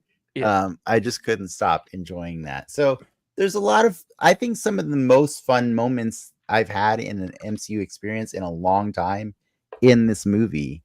And I think that's why it's worth seeing. But I'm standing by my original argument. I don't think this is the strongest. I think this is the weakest of the Deadpool movies. I think it's a great Wolverine movie, and I think it's potentially a great MCU movie. Well, we'll end it on this question. Is it top 5 MCU? No, absolutely not. No. Okay. I'm the same boat. That doesn't mean it's bad, ladies and gentlemen. It doesn't mean it's bad. It doesn't mean it's bad. Something of these fucking movies. But in fairness, at least 2 Guardians movies are in the top 5. Right? At least, can we agree on that? At least 2. We'll probably disagree on which ones. Are 2 Black Panther movies in the top 5? That's fine, Frank. That's why I just only leave one more movie. Man, Black Panther doesn't even crack top 10 for me. I don't think. I don't know that, none of them. Hey, I don't think both Black Panther movies top that list. Wow. I think Black Panther 2 is probably top 30. I think for me. Yeah. It's around the top 30. No, I agree with him. But I mean, that's not even an insult. Like the movies are generally pretty good. I agree with him. I think 2 is a special thing, but as an MCU movie, no, 2 is not up there with 1. Is 2 up there? Is 2 above or below Deadpool 3? Deadpool 3? Oh, wait, is 2 above Deadpool 3? Yeah, I think, yeah. I'll tell you right now, I've watched Black Panther Wakanda Forever once. I've already in 1 week watched Deadpool and Wolverine twice. I think that answers the question right there. That answers the question. I like these every now and then. I got to take a litmus test of where everyone's it fits in the larger MCU. Yeah. What's your all's top 3 MCU movies? Just real fast, without thinking. Endgame. Sorry, I meant Infinity War is what I meant to say. Infinity War, Winter Soldier. I'm not doing them in order, by the way. Sure, Winter Soldier's probably number 1 all the time. And probably No Way Home. No Way Home. That's cool. Ricky? Infinity War. I will say Winter Soldier's up there. It's tough. I do like Black Panther 2 a lot. I would say if you had to ask me right now, I would put that up there. Black Panther 2?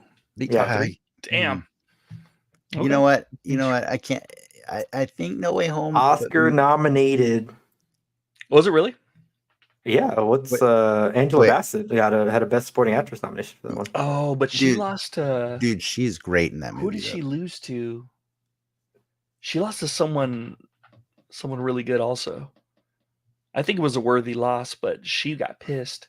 What was it? Who? Someone else. Who? All right. Hold on. Well, Frank, what's your list?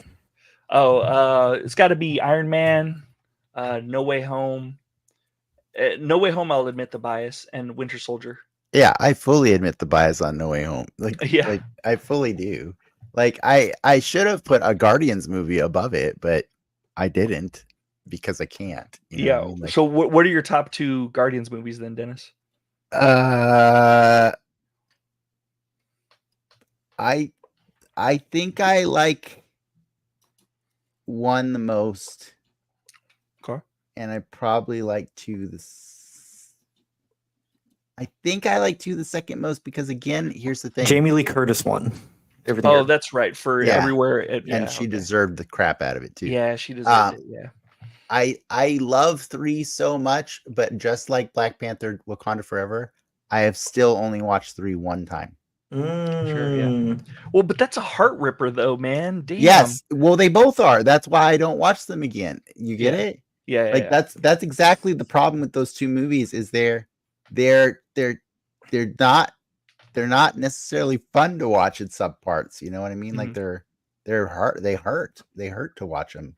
And so it makes me not want to watch them repeatedly. Well, I guess I'm not saying I'm not saying I don't like these movies. I love these movies. Those 2 they're excellent movies, both of them.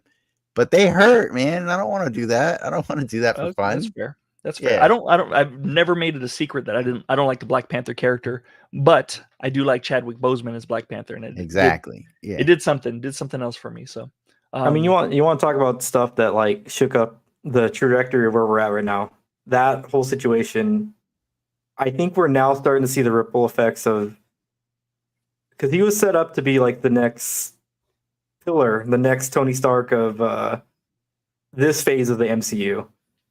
And for Black them Panther? Chadwick? Yeah. Oh. So for them to have to rewrite that and then all the subsequent stuff happen.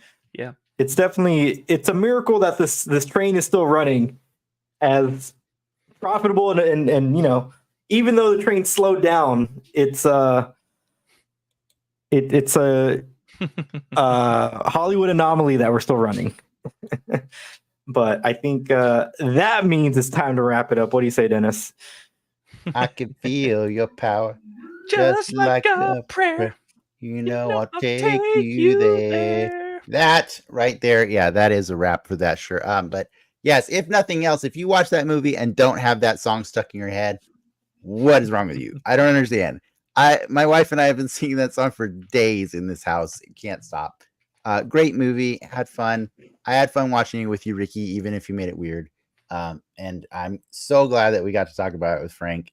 Because I think that was a very fair and honest assessment of that movie, right? It's fun, it's a super fun movie, but maybe not the movie we wanted. So yeah, I didn't get my Brussels sprouts, but it was still it's still fun to lick the sugar off the cream, you know. For sure. But I think we're gonna figure out what we're doing next week. But I think we already talked about it. It's potentially Kick-Ass 2, right, Ricky? It might be Kick-Ass. I think we can do Kick-Ass 2. Yeah, it's either Kick-Ass 2 or we need to check with our friends and see if we're doing the Crisis on Infinite Earths Part 2. Part 3? Oh, you no, we never did. We're a little behind. We never did that. It's because we've been doing this Marvel. There's the new Batman show out today. Yeah. Oh my God! I watched it. I started watching it. Well, now I've got to go. How am I supposed to watch that during the Olympics? Yeah, I have two TVs. It's easy. Just don't watch the Olympics and watch Batman. All right, we got to go. All right. With that, ladies and gentlemen, thank you again. Enough said.